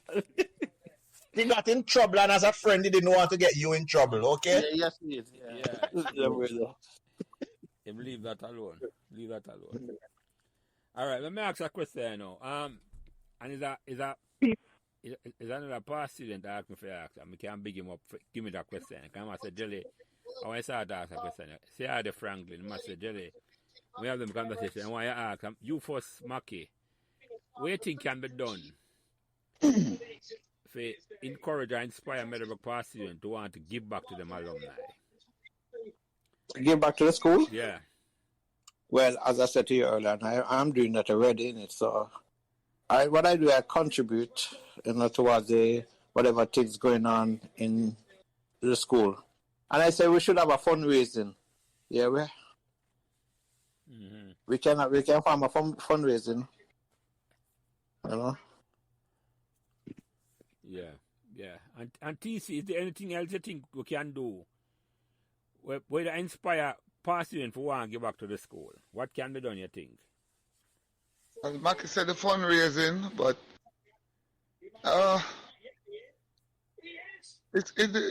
mean, fundraising to me are the only possible way me see it could have worked. But at the end of the day, it's still going to go back to the individual persons, because it no matter you launch a fundraiser or you launch this, if somebody don't want to contribute to it, then they won't. So it's hard for you say, oh, if I do this, then it will make them contribute. So it's all up to the person. It's just, I guess we have to just reach out and see who will respond, and you know. I have something to say. You know, I've heard this question multiple times and not really respond. But something just came to me. You know, you have people who donate individually, not a part of any association. Somebody send buy some cricket gear or some football gear or whatever and donate to the individual teams, right? But it is not publicized. They do it privately, which is okay. But I think if other people see them donating and see it going to the students and the students actually appreciating, it might encourage other people to do it. Because people don't know that they can do that. No, that is... A lot of people have no idea that they can just call the school and say, boy, I'm going to send this or send that. Because there was a time when people tried to donate and a former principal would not take it. Yeah. Yep, because he was concerned. You remember that, Garfield? Yep. He was concerned about where the money was coming from. Don't ask me why, because he don't know the people in business. But that's rude, isn't it? You don't think that's rude? Of course it's rude. But that was back in the day. He's not there anymore. But that was the situation. So, you know, just when people donate, let it be known. Even if you don't say who if the person doesn't want their name out there, you don't have to say their name. You can say a former student and show some pictures and say this is what they donated to this team. Or the other day I heard Easton saying that he donated a TV. The 83 group probably heard about that, but who else knows? Yeah. Nobody else knows. And for people who are younger or older, who are not in any of these groups, you don't know. If you publish somewhere, then other people see and they might want to follow, you know? Follow suit. Yeah, that's true. But, you know, Margaret... And to follow up on that, sir, to follow up on what you're saying there, Margaret, one other thing I was about to say here is that just this podcast, because a lot of the students who left, let's say, in the 90s, really don't know the history of Meadowbrook, right? And what this podcast is doing is opening up the history to a lot of the students who left after us, right? Yeah. So this forum in itself hopefully will enable that, because sometimes if you don't know the history, you really can't relate, right? So when I'm sure there are students at Meadowbrook now who don't know that Meadowbrook are 2-time Sunlight champions and Walk Cup champion and all that kind of stuff. 3 times, right? Marson, 3 times. Sorry, 3 times, yeah. So the point is, even educating them to the history of Meadowbrook will open up that avenue into people now wanting to contribute to the rebuilding and and a new generation of success. So I just want to bring that as a point here. Yeah, man, good point. I agree. Piggyback off of that, I mean, and I'm not stroking anybody's ego here, much kudos and respect to Jelly for this podcast. 100%, I endorse that. And I'm going to tell you like this. Jelly talked about this, what do you call it? The miracle era, the wonder, whatever you call it. The wonder years. Golden years. But Margaret and Marston and Mackie and TC, we come from the 83. There's a group chat called 83. And I'm going to tell you something about 83. 83, I went to 20th anniversary in New York with all the 83ers. And I remember when I used to play Sunlight, Marston and TC can tell you this. When we stayed here, we used to get the Brooks, the shoes, the white pants, and the white shirt. Somebody contributed that. I don't think they contributed in terms of money. There's a list, and he had the name on the roster, and everybody had to give their size. And all of a sudden, these gears come in. I would like to think that somebody contributed in that respect, and not just money. Definitely. Because even the food we used to get is Harold Supermarket used to provide the stuff for the food, the lunch that the teams used to get. Yeah. I'm Purity Bakery. Right. And so if we have a group like the 83 or whoever else, whichever the other group with a philanthropist spirit, I think we can give back to the school. Not to be money, because money draw corruption. But when I drive down there last November and I go to bottom field and top field, it's underkept, Star. And if we can reach out to the school, the leadership, and offer commitment to make a contribution wherever they need it. And it's not just put money in the piggy bank. It's what do you need? I think we can make a more meaningful contribution in that way. Yeah, I agree with that. I have a comment to make on that because half away say Margaret, and this to me is the biggest challenge, You think about this, if somebody want to give back to Meadowbrook, right? Mm-hmm. Where am I going to do? Who am I going to call? Who going to call? Him come up in my mind and say, I want to get something, I want to get quietly. And maybe I have money, he just want to get something, he want to contribute, maybe he just have something he want to get. Maybe sometimes a man might have leave $1 million, him not have kids or nothing, him have money, him say, I leave that to Meadowbrook, but who him going to call? Well, there are multiple options. You can contact the school directly or you can contact one of the alumni associations. There are 3 that I am familiar with. Mm-hmm. There's one in New York. There's 4 actually. There's one in New York, one in Canada, the one in Jamaica, and there's one in Florida as well. Mm-hmm. Mm-hmm. So depending on where you are, you can always contact somebody. You can just go right to the source and go to the school. Yeah.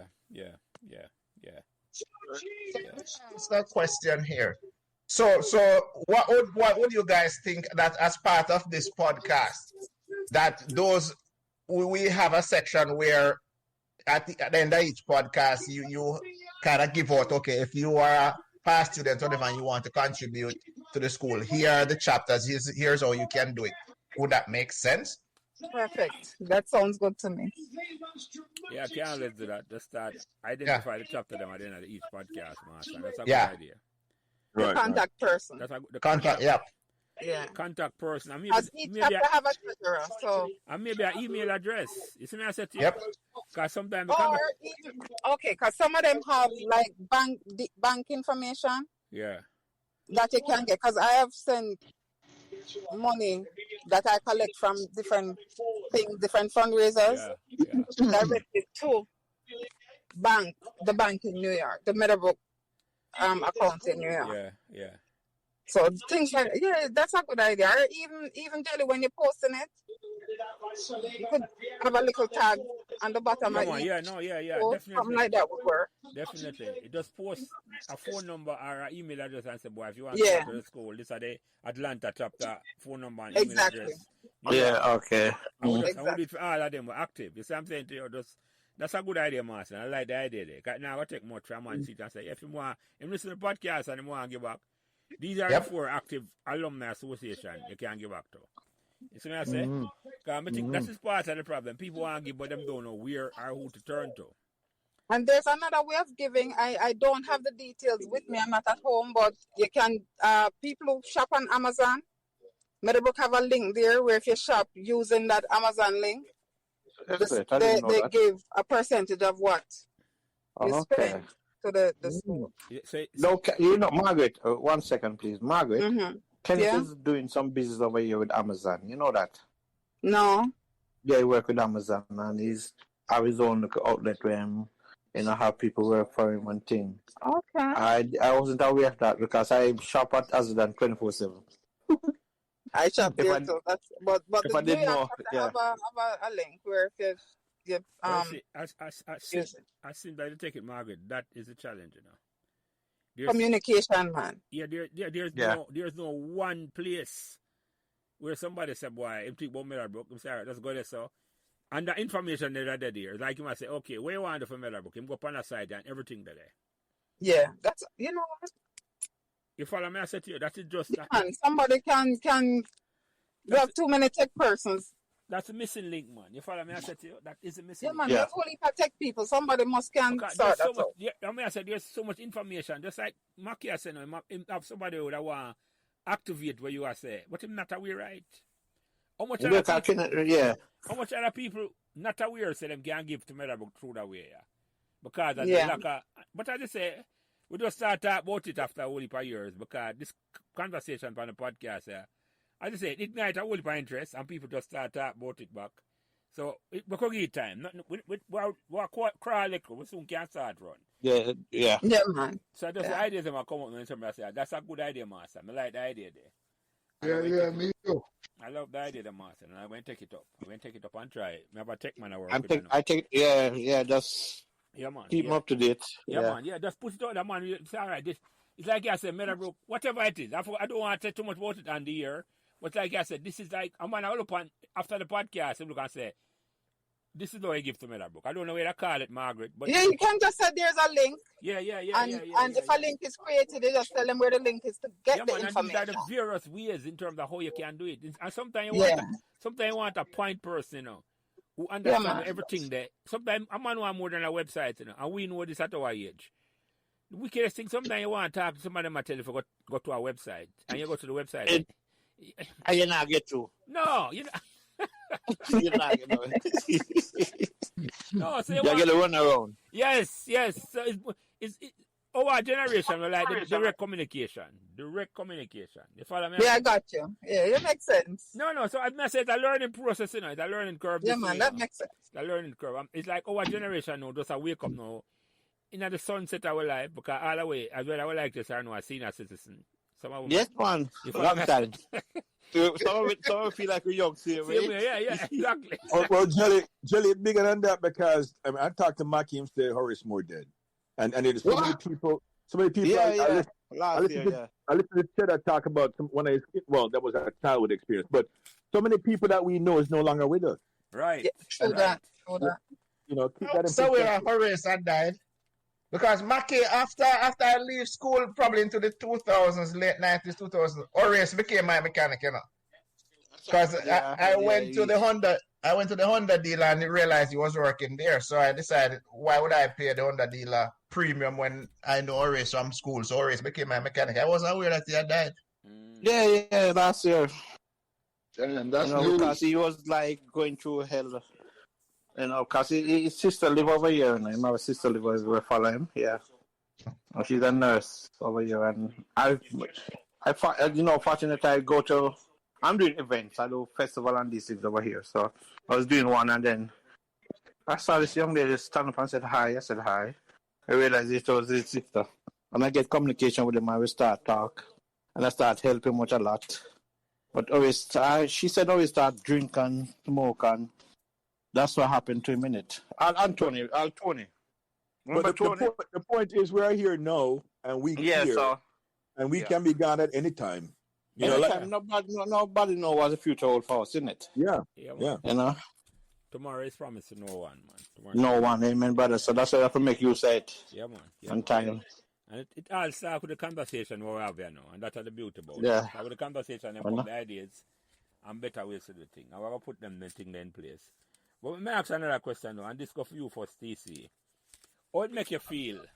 I bring up back all the Meadowbrook memories after all the years, 40 years. How it make you feel? I talk about them things again. Why, like me at 19, 18 again. Yeah, thank you. You know, trust me. It lift my spirit, man. You know? Yeah, man. Yeah, man. Trust me, I love it. You know, I mean, and all this I got to do now is build the camaraderie. Because now, when this done, Peter, I have to have back a link with you, and Margaret. Yes, sir. What's up? You live down the road. You know, Chris, you know, me and you reach out. Master, you know, we reach out. So, Jelly, you know, we reach out. So, it's just, all you can do is build it back and build back the band and we just keep it from there, you know? Yeah, man. So, and same question to you, Mackie. How it make you feel I bring back all the Meadowbrook memories after all the years there? It feel like yesterday, boss. Trust me, as I said to Chris Saturday gone, I said, Chris, 40 years. 40 years I haven't spoken to you guys like this. And remembering the good days and the bad days and everything, oh my God. Trust me.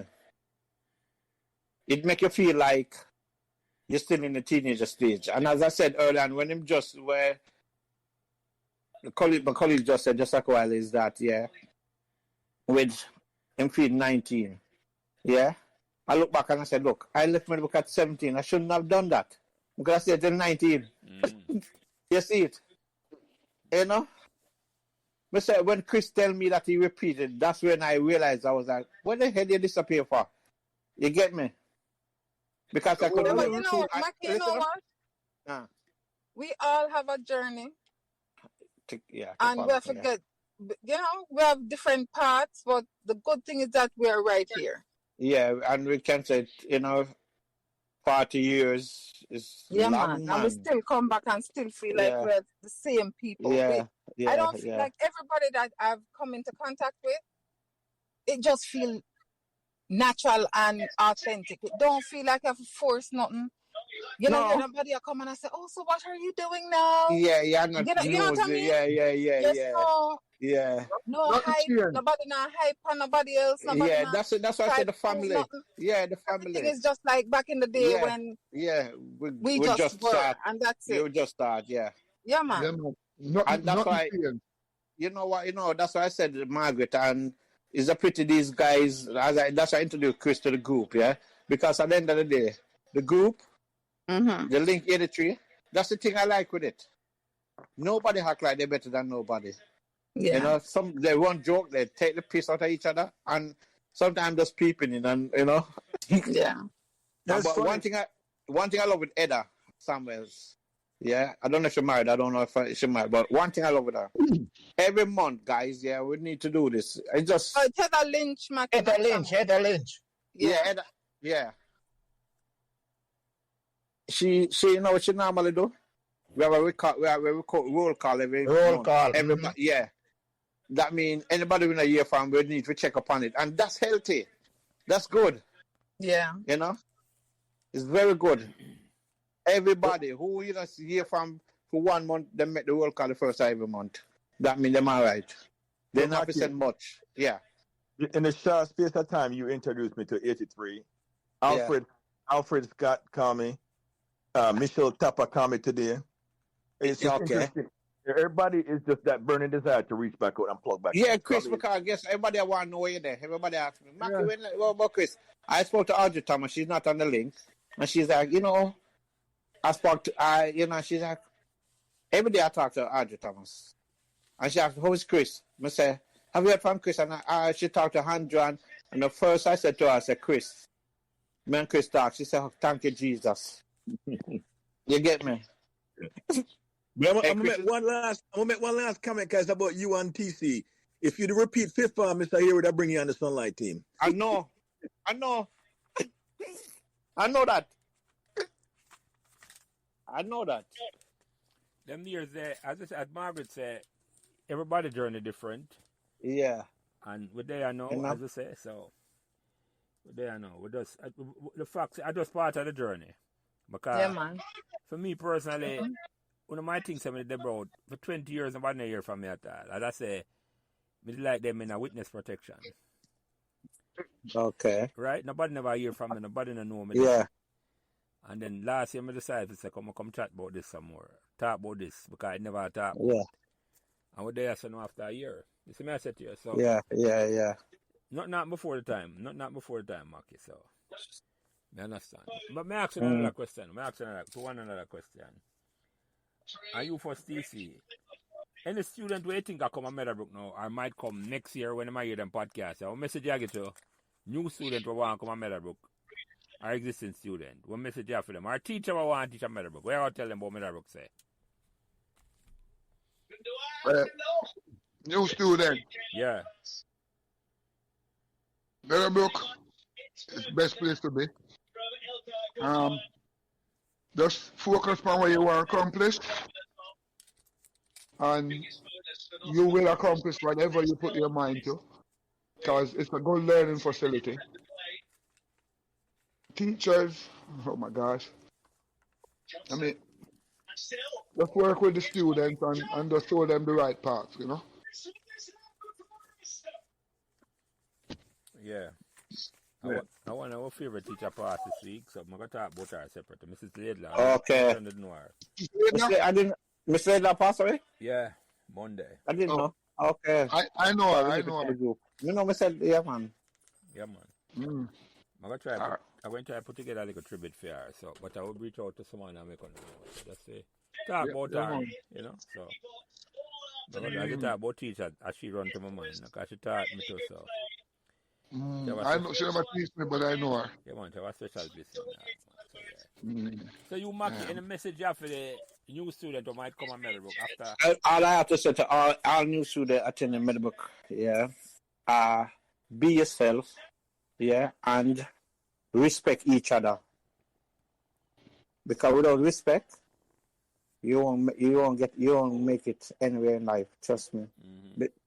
Because of the way I'm seeing these kids on social media behaving on, it's annoying. Respect each other and respect the history of the school that you are coming. Yeah.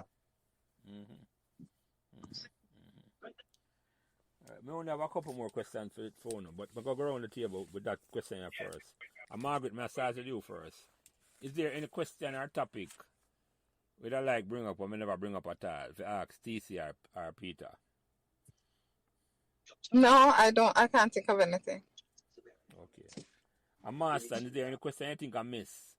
Whether you love ask TC or Peter, we never bring up at all. Or any topic where you want to bring up, we never bring up at all.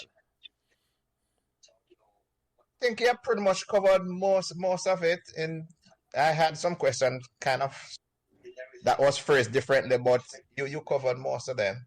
The only thing that I wanted to ask TC specialist, in that he was a cricketer, if he played any other sport at Meadowbrook apart from cricket. No, farm football. That was it. Cricket was my only love. Okay. And Chris, any question or topic where you think we could have bring up or we never bring up at all? No, Jelly, you're like the ultimate narrator or facilitator. No, you ask that question every podcast I listen to, and everybody else, to be honest with you, just like Master just said, we can't beat you, Dred. We can't beat you. So, all right, I'll go back. I have a question for TC. All right, but you answer that question first, Maki. Anything you think you want to bring up or may never bring up at all? Any topic? You know what? No. The good thing about it, as I said, I feel at home, and talking to you guys is like a journey, and the journey just began. Yeah. And I'm proud to be a Meadowbrook student, ex-student. Trust me. I'm so proud. Yeah. And TC, I have a question before you answer that first. Any question you think we could have bring up or we never bring up at all? What you want to talk about? I have a question. No, man. You cover all your bases and everything are good. I have a cricket question for you, though. You know, I have one for you. Yeah, man. Which batsman you'd never like bowling to in a training? In a training? Sam.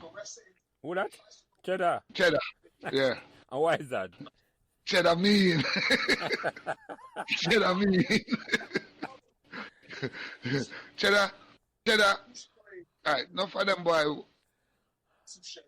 we want to play a big shot. Yeah. Cheddar not argue with nothing. Cheddar joke and push off. You know, and now open up, man. Cheddar mean. So, and then the lefty aspect, I never like ball to lefty too, so that even was an aspect where, make it more difficult for me. Sorry, Master. It's nothing to be sorry about, because I think there was a question asked, and I think I said I think Cheddar is the best batsman come out of Meadowbrook. So all right, so yeah, and Dougie Crooks running my close second, so I have no offense taken. All right, good. We're on the same page when we know a good batsman. Yeah. All right. Oh, hey, Jelly. Yeah, man, go ahead. So as we talk about Cheddar, remember, cause Cheddar was a man of slight hands. Yeah. Right? I remember one game we play, and the dread stick Cheddar was the first slip. And me come up and it's a full toss me ball to, and they lick the hedge. and Sam take the catch. It's a partnership broke too, because I think the two brothers did a bat good. Yeah. None about them feel. Yes. Yeah. I think at the first and only catch Treasure ever take in the cricket. It had the slips. You remember? He must have protect himself, DC. Must have time catching. Possibly, but that catch we win that catch make we win the game. Change the game, yeah. Yeah, man. But at the time we had TC, I used to love that. Master, I remember I used to love ball full toss. Beamer. And a full toss. Yeah, we used to call him fast and foolish sometimes, you know. Yeah. I don't know if him didn't know, but we used to call TC fast and foolish behind him back, you know. They know. Well, let me tell you something. Let me tell you this, Garfield. I am only so sorry that you never come up here up north and come face me after in your school. Prime. After school, yeah. Right. The talent was always there, but the control needed some work. Right. Let me tell you this. So let me just come up here now. Jelly, you know Yuli Campbell? Yeah, man. Anthony Campbell. Yeah. In Jamaica. Yeah, man. He used to play for Kingston. Yeah. Yeah, man. He came for Jamaica one night time, man. Yeah. Yeah, man. So the team I play upon, him are the keeper. And two other brothers on the team we play senior cup for St. Catherine, Carl Henry and Aaron Chambers. Mm-hmm. I'm going to tell you this. The first over my ball up here, the man stopped the game. Yuli and them two brothers there and called me and said, Mikey, your swing so big, you have to start it at first slips. And you see, when I start let it go at first slips, yeah. The rest are history. Nobody in America can stand up to it. Yeah. Yeah, bullet we outside the half stump. Yeah, man. When it swing back a leg stump, it a lick for outside half stump, so you must know. Yeah. Man, see it out there now and leave alone. Yeah. And when it swing back and lick the leg stump, then cry. I thought the biggest of bats in America. Stacky Black, man, you name them. You know? Yeah, swing it so big. Yeah, man. So when them are fast and full, I just assume I never understand the full aspect of where to put it, to do it. Yeah. The control never developed to that level yet. Yeah. I went for pitcher ball, you must swing it so much master and then realize. Yep. Yeah. Until I said to pitch it way outside the half stump and you're up on right line. Yeah. Yeah, man. I'm still in have the bumper too, so watch out. And the beamer. Yeah, man. Hey, oi. The great Joel Garner. When a man come there and go on away, you know, what do you think him again? A beamer. A beamer. I want to get slip out of your hand. A beamer. That's going to shake you up now, okay, who he is. And you say sorry, hold up your hand and say sorry afterwards, CC, right? Well, sometimes you just turn and laugh. I'm going there. And the most dangerous ball in a cricket, man. You know that thing? Yep. Yeah, man. If you run ball fast and I run up, man, I'll go a beamer, man. You catch a man half guard, man. Half yard. Yeah, man. So anyway, me have the last question for the two now. Cause we have a first question and the last question. I start with you first, Maki. What made Meadowbrook magical? Sorry? What made Meadowbrook magical? Cricket. First I hear that one, but expand upon that. Right? Yeah, why let's say okay, magical meaning.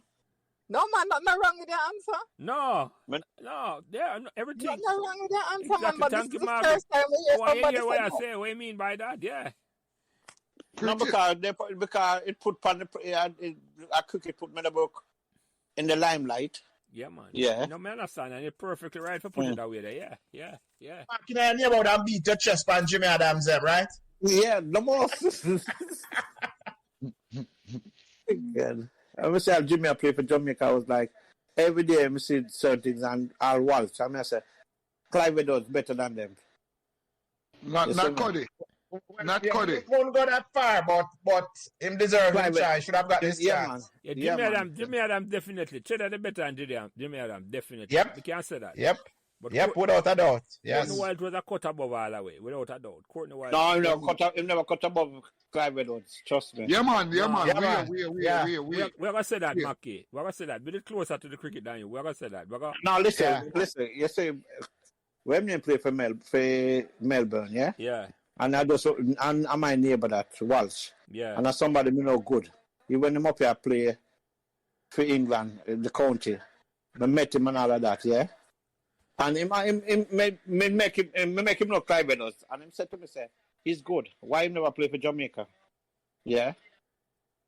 Yeah, but that doesn't mean that him would have better than Cody. Me not agree with that. Cody was a cut above the rest. Remember, this great West Indies team, and Cody is the leading wicket taker for one of the greatest sports team ever. So, me not really agree with that. The only thing, Mackie, me back you up a little. The only thing I say, Marsan, and I think I did some Mackie, I say, we'll never know. Because Eddie, if Eddie get exposure with Cody Wild yet, yeah, him could have been as good as Malcolm Marshall. I think exactly. I think that Mackie yeah. Say. Because we never know in a Marsan, because him never get the exposure. Him not get it. Him not get because it. Him go Meadowbrook. Yeah. Him go Meadowbrook. And watch go Casey. No, watch go Aggie. Yeah. I mean, sorry. Yeah, but you see, the thing is though, we have to go with what we say. So where say Eddie, yeah, as much as Eddie version and it was a great fastball like that is sheer speculation now. Yeah, no, we have right. to go That's speculation, right? Actual, yeah. You just wouldn't know. But I'm gonna give an example why I may agree with Mackie to a certain way. Richie Richardson, in my mind, he couldn't bat in a Marston. Who that? Richie Richardson. Yeah, all right. Not with me talking, Richie Richardson. No, Richie Richardson, no. But because him get so much game Marston, because my Richard's a friend. Yeah, friend. Him become a play. You know the sport thing going on Marston, you play enough, and enough. You get enough exposure. Yes. Yeah, if you have nothing about you, if you have anything about you improve and learn. When they look at Keith at the time. Remember that talk about him. And the same thing. I same thing. A man who used to call Keith at the time, you know. 0-1. No, so the same thing Mackie saying, because Eddie never get the exposure there. True. So I understand what I say, Mackie. I not write it up. I understand exactly what I say. All right. Me play with Eddie. Yeah. And me play with Cody. And even before me play with Cody, remember we go down to Excel, so I go play one Sunlight game. Tapping Cup match. I'll never forget that. That make me forget about cricket. PC, but go on. And the first time I see Courtney Walsh bowl, I said, this man I go play for West Indies. Yeah, man. Yes. And me play with Eddie, and me never go say that about Eddie. Jamaica, yeah. But West Indies, and at the time with the vast amount of good pace bowler where they about him. Yeah. And me say Cody I go play amongst them. Can me see the talent in him from them. Him good because him not and the good. Yeah, I agree because with the Walsh, him not do the long run up and him a fire. Trust me. I remember when I play Melbourne, him like a spin ball and the ball pass like a guillotine. Yo, me out there bad Mackie, you have to tell me about it. A square leg me there. And I bat me a bad. Well, you're going to have a conversation with the umpire. Exactly. Oh, gosh. The one over the man ball to me, I'll never forget that. That. That's the much I talk about Mackie. I'll never forget that, man. I respect him. And you're right. You look at that. True. The talent when this man have at that age, can just get picked for Jamaica the week, man. I see it exactly. No, man. Eddie never drive them further than me at all. No. But Eddie never developed. I agree. Eddie was much younger at the time. Jamaica. Yeah. But Walsh, trust me. But Eddie get the exposure. He could have been as good as Malcolm Marshall. Yeah. I mean, think that Malcolm Marshall are the deadliest bowler I play for West Indies. You follow me? I say terms of taking wicket and drive through in a batsman just to kind of slide off of the turf. So, yeah, that's what I say, Eddie. So, yeah. So, TC, same question to you now. What made Meadowbrook magical? Meadowbrook magical to me was it gave me a lifelong experience in terms of friendships you make, you know, deal with people with respect and just enjoy every day, and the camaraderie between everybody is like it give a family unity, you know. As I tell you, since me left Meadowbrook, I really did deal with. Me never in touch with nobody from Meadowbrook. And since you the other day last year, Mr. Link up back with some people from You're coming out, TC. school. Repeat that. You're coming in and I out. tell you, Repeat what you said, TC. You're coming in and out. 99% of the people. Remember now? Yeah, you're good now. Go ahead. Yeah, man. So me say, like since you start the podcast and thing, and me start reach out to people, it's like 99% of the people that want me deal with is like we never miss a beat from high school days. It's like the relationship just continue. You know, so it just shows a Meadowbrook teach you for love and just live. You know? Yeah, man, I hear you. Yeah. You know, so Yeah, man. Margaret, me thinking Bagger says a kiss make it magical, you know. A what? A kiss. Hold up. Oh, That's the one thing we can tell you. Edit, please. Margaret, Lord have mercy. what's going on with these people, my dear? I don't know. And you know, let me tell you something, TC. You see Jelly? No, Jelly not forget nothing at all. And him wait until you know a real comfortable place to drop something for you. And Jelly love the mix up, you know. You see there. God, I love laugh. Yeah, man, but we can't leave that one behind the paid wall. No, you don't have to answer. Leave that one outside there from TC. Yes, sir. Keep a collect again. Yeah. Oh. Anyway, me ask each other for, I'm going to start with you. I'm going to tip. I'm start with you, Peter. Any closing remark before I close out the conversation here? Where they talk for 2.5 hours, I go to 2 hours and 45. Any closing remark, Peter? Well, all I want to say is, lads, it's a pleasure and nice finding back the family, and I hope we keep it real. Yeah, man. And Chris, any closing remark before I close out the program here? No, just like Mikey said, it's really an honor, and I mean, lifelong friends, and I appreciate you creating this platform to bring us back together. Yeah, man. And Marston, any closing remark before I close this out? Yeah, definitely. So to Chris and Mackie, man, it's a pleasure, talking to you guys. Because I say from high school, I've not come across or heard anything from you guys. So it's a pleasure, definitely hearing from you guys again and reliving some of those memories. And generally speaking, again, Prince, this is an awesome platform, and I mean, there are so many things that we can use this platform for going forward in terms of the enhancement of the school. So, again, it's an honor and a privilege to be here with all of you guys. Mikey and Margaret, we tend to speak a little bit more frequently. So, again, God bless. Bless up. Yeah, and Margaret, any closing remark before I close out the program here? Yes, sir. It's always a pleasure being on this platform with you. I enjoy every minute of the time I spend here. And I always learn something new about my schoolmates every time I come on. And I get to laugh and I get to relive some of my youth. So thank you very much, Mr. Jelly. And guys, thanks for including me. Chris, thanks for calling me and inviting me. Appreciate it. And TC, yeah, go Love triangle. Yeah, TC, yes. Oh, sorry, Chris. Did I say something? I was just messing with Margaret with the love triangle, Okay, but thanks. TC, any closing remarks? Hold on. Let me settle this with Chris right now. Jelly, I don't want you to edit this. Oh, Jesus. Margaret, you're my sister. Chris, cut it out. Hold on. I won't call no last name, but Michelle, wherever you are and when you hear this, big up. Okay. Oh, okay. I got you. That's settle it. Good job, Chris. I forgot to call him after. Chris, don't get the money in trouble, so stop.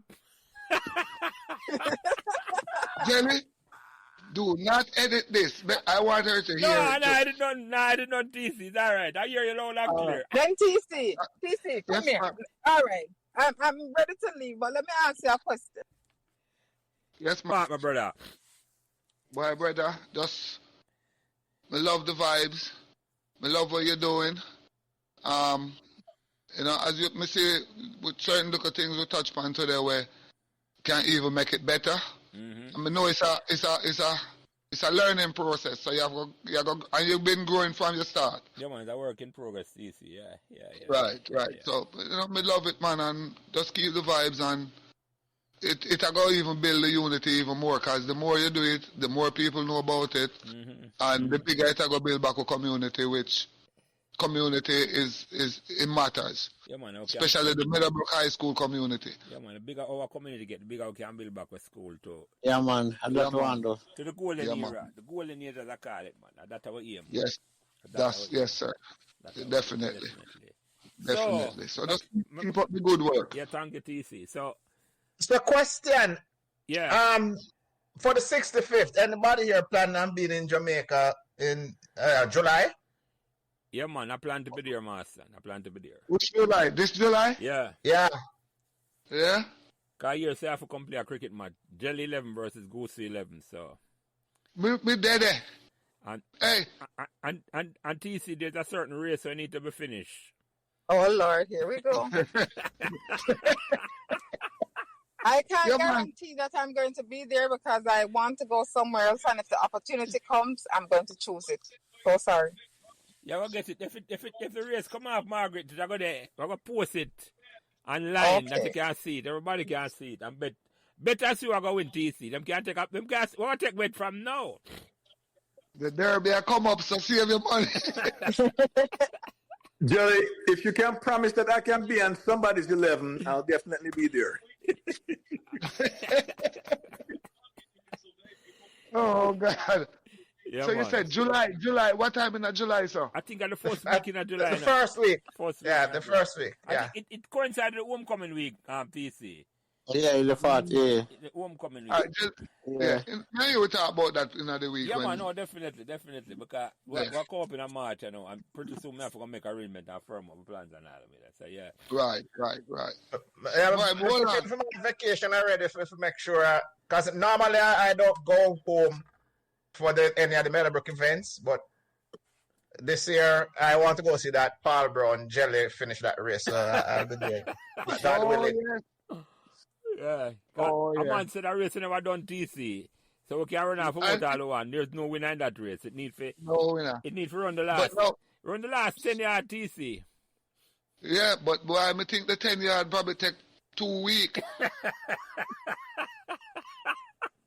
Because that's picture it. You and Paul going to roll down the finish line. Yeah, man. That's going to be something, TC. I'm going to say. Yeah, Which means Jelly needs to go down there a week early, start the race. By the time we get there, it will finish. Exactly. Yeah. yeah. Good one, Garfield. Exactly. Of course, you're not Jamaica from June. To make sure the race can run. Exactly. Yeah. Anyway, yeah, go ahead. No, I saw it come on, so, Yeah, you man. know. Anyway, Just fun. Yeah, man. This has been a blast, ladies and gentlemen. I'm going to close it out officially now. Margaret Livermore, Garfield Marston, Peter McPherson, Chris Ferguson, and Michael TCR. It has been an honor to have all on here join the conversation and talk to me this evening. And God bless the whole away. And God bless that great school at 2 Meadowbrook Avenue. Will bring us together in the first place. I'm still can't talk to one another after 40 years like we're still at school. Amen, brother. Amen. So have a good night. Have a good evening. All right, bless up. God bless you. Bless up. Have a good night and have peace and love for all around, my brother. Thank you. All Amen, right, brother. take care. Bless up. And drop a prayers for all our schoolmates and classmates. Yeah, man. Yeah, man. Definitely TC. Yeah, man. They're with us. They're with us still. When not with us, we always have to praise them and if we remember them, we talk about them. I agree with that, TC. I like that too. Yeah, man. Love. Yeah, man. Yeah, man. All right, Bless gentlemen up. and ladies, have a good night, my brother. Cool. I'm a sister. Yeah, man. Bless, respect. Yeah, man. Cool. Yeah, man. All right, take care. Yeah, man. So remember to like, share, and subscribe these Meadowbrook Memories podcasts so neither you nor your friends will miss another Meadowbrook conversation. Thanks. Thanks for listening to Meadowbrook Memories, and remember to give us all the support and encouragement you can on whatever social media platform you are listening. And special thanks to my production manager, Kyle Prince, who takes care of everything involved in getting the podcast out every week. And without him, this podcast would not be possible. It is his expertise that allows me to do what I love doing every week, having great conversations about Meadowbrook Memories, and he's responsible for everything else. So again, thanks to my production manager, Kyle Prince.